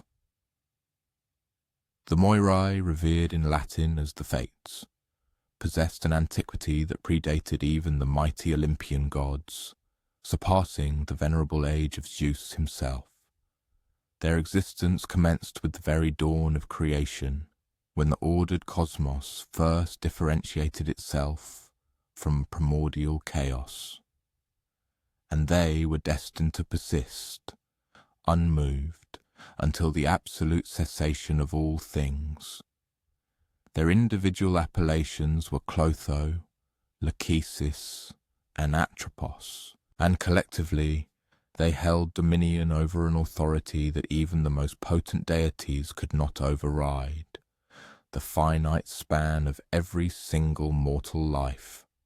Clotho was known as the spinner. She occupied her seat at a ceaselessly turning wheel within a mystical chamber, a realm that existed entirely outside the conventional boundaries of time and space. From this ethereal vantage, she meticulously drew forth the delicate threads that would eventually constitute human lives. Each individual thread was utterly unique, a testament to the boundless diversity of existence. Some threads were notably thick and robust, indicating lives of inherent strength and resilience, while others were exquisitely fine and delicate, suggesting a more fragile constitution. Some gleamed with brilliant, vibrant hues, signifying lives of extraordinary colour and passion, whereas others presented a more subdued and muted palette. The precise thickness, intricate texture, and specific coloration of each thread were destined to fundamentally determine the basic character, innate temperament, and potential trajectory of the life it symbolically represented. Lachesis assumed the role of the measurer. With an unwavering hand, she took the nascent threads that Clotho had painstakingly spun and precisely determined their ultimate length, thereby dictating the exact duration each life would last, assigning a specific number of years to every individual. Some threads she measured to an extensive degree, meticulously stretching them out to signify lives that would comfortably span many decades, rich with experience. Others she deliberately kept quite short, marking out lives destined to burn with intense brilliance but for a tragically brief period. Her pronouncements were absolute and incontrovertible, impervious to any form of appeal or alteration. Atropos was the cutter. When the preordained moment arrived for each individual life to reach its conclusion, she would take up her formidable shears and, with chilling precision, sever the thread, thereby definitively separating the connection between the soul and its corporeal vessel. Her cuts were invariably clean and exact, executed with an immutable impartiality, devoid of any malice or hesitation. She possessed a profound understanding that death was not a punitive measure, but rather an indispensable and natural component of the grand cosmic cycle, a necessary act that created vital space for the emergence of new life. The enigmatic chamber where these three formidable sisters diligently pursued their eternal work was unlike any other location within the vast expanse of the universe. It was perpetually filled with the soft, rhythmic hum of Clotho's spinning wheel, the gentle, almost imperceptible murmur of Lachesis as she meticulously counted out her measures, and the quiet, decisive snip of Atropos's shears. The walls of this extraordinary realm were adorned with countless shelves, meticulously organized and brimming with threads in every conceivable stage of completion. Some were still being spun into existence. Others had been measured but awaited their inevitable severance, while many more lay already cut and carefully wound into neat symbolic bundles. The profound source of the Moirai's immense power, and indeed the reason for their pervasive dread even among the mighty Olympian gods, lay in the absolute universality of their decrees. Their decisions applied to every single being without the slightest exception. Kings and humble peasants, valiant heroes and craven cowards, even the gods themselves and all mortals, every entity was unequivocally subject to the immutable threads that the sisters spun, measured, and ultimately cut. While Zeus might hold supreme dominion over the celestial heavens and Poseidon might command the tumultuous seas, even these powerful deities found themselves utterly incapable of extending the life of a mere mortal whose thread had been definitively severed by the shears of Atropos. Tales were whispered of legendary heroes who, in their desperation, attempted to bargain with the formidable fates, offering immense treasures or performing deeds of unparalleled might, in exchange for an extension of their own lives, or those of their beloved kin. However, the Moirai were utterly incorruptible. They steadfastly refused to accept any form of bribe, never exhibited favoritism, and never, under any circumstance, made exceptions to their cosmic laws. The profound gravity and essential nature of their work rendered it entirely immune to the influence of personal appeals or impassioned emotional pleas. This unwavering inflexibility might, to a superficial observer, suggest a cold or even cruel disposition. Yet the ancient Greeks possessed a nuanced understanding that the fates' unyielding nature was, in essence, a profound manifestation of cosmic justice. If the Moirai could be swayed by negotiation or intimidated by threats, then the affluent and the powerful would inevitably attain immortality, while the impoverished and the vulnerable would prematurely perish.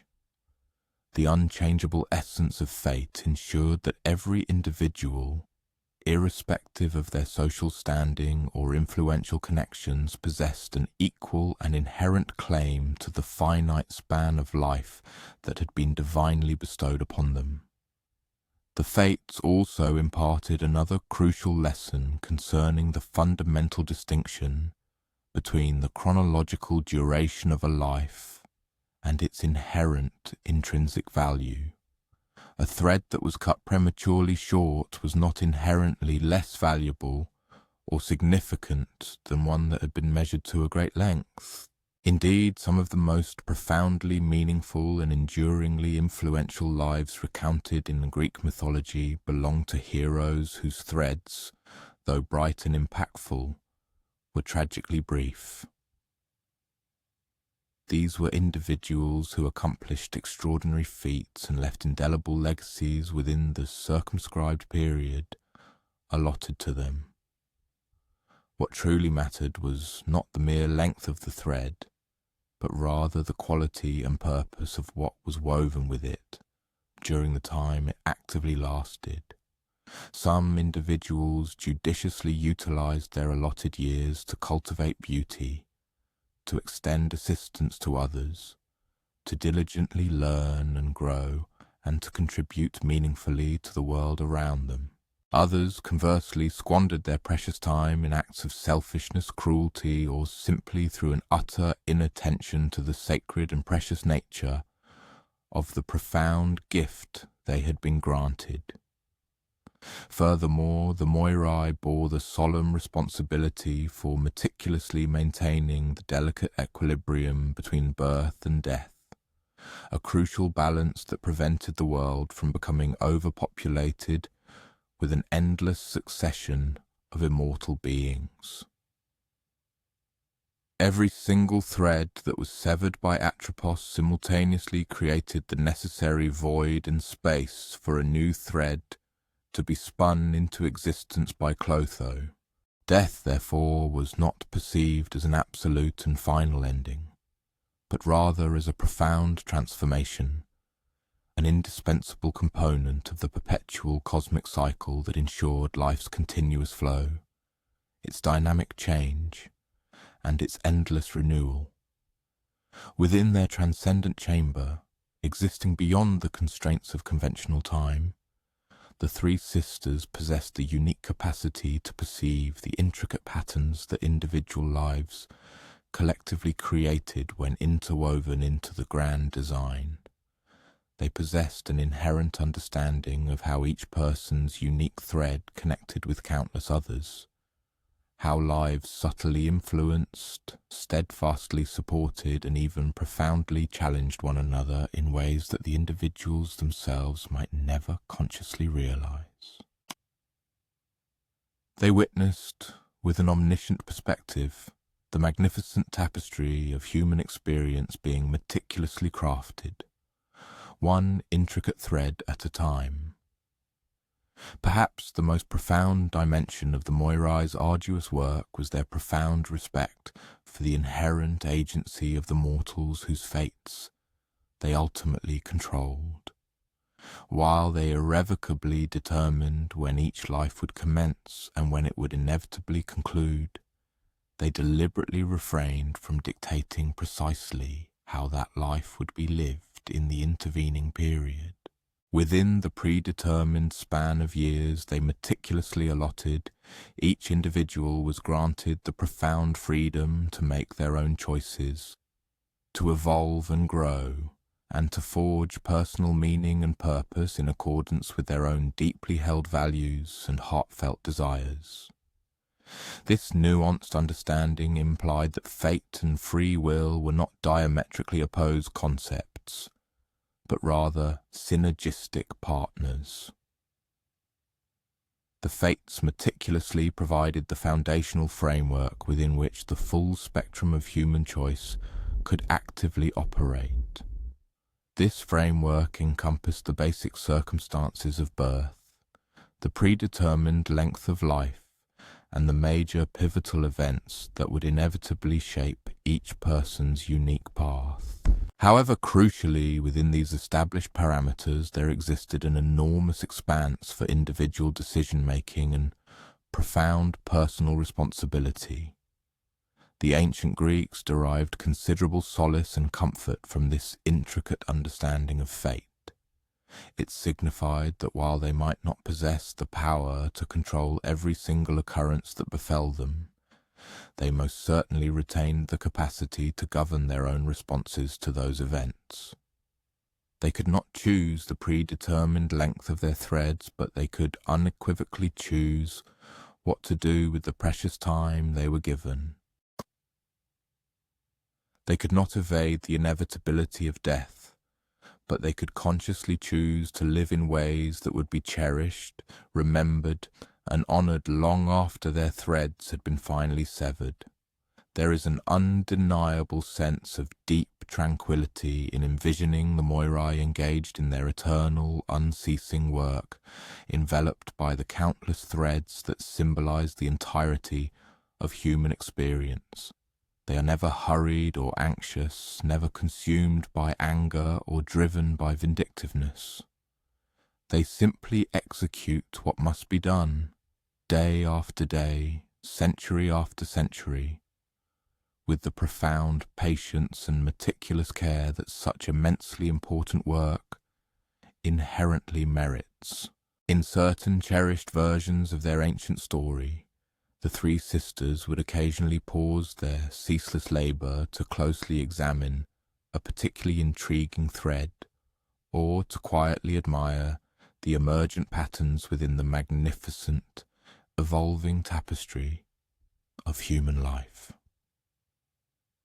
They derived profound satisfaction from their work, not because it granted them dominion or power over others, but precisely because it contributed to something immeasurably larger and more exquisitely beautiful than any single individual life could ever hope to create in isolation. As the discourse draws to a close concerning these venerable narratives, an individual might perhaps discover a particular solace within the evocative imagery of the Moirai and their intricate threads.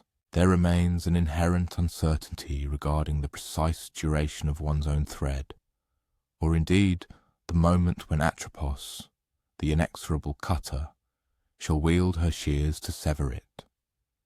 Yet, within this existential mystery, each person retains the profound autonomy to determine the nature of what they choose to weave with the span of existence graciously bestowed upon them. One possesses the capacity to fashion strands that not only fortify the surrounding tapestry, but also imbue the grand design of human experience with profound beauty and enduring significance.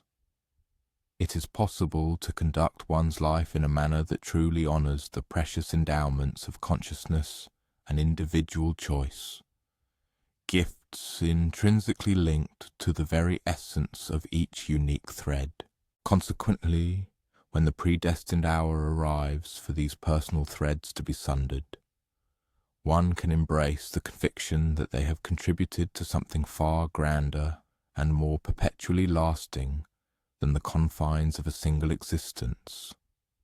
Thus, individuals may find repose, understanding that each personal thread forms an integral component of a cosmic pattern so immeasurably vast and exquisitely beautiful that its entirety eludes complete human comprehension. Nevertheless, this magnificent design critically relies on the integrity of every single strand to sustain its inherent strength and to perpetuate its eternal, evolving growth. The dawning of a new day invariably presents fresh opportunities for contemplation and action, offering renewed chances to meticulously weave something genuinely meaningful with the invaluable allotment of time that has been granted. Therefore, one can rest, allowing their subconscious to be permeated by the quiet contentment derived from endeavours conscientiously completed, and the gentle, hopeful anticipation of future undertakings yet to unfold.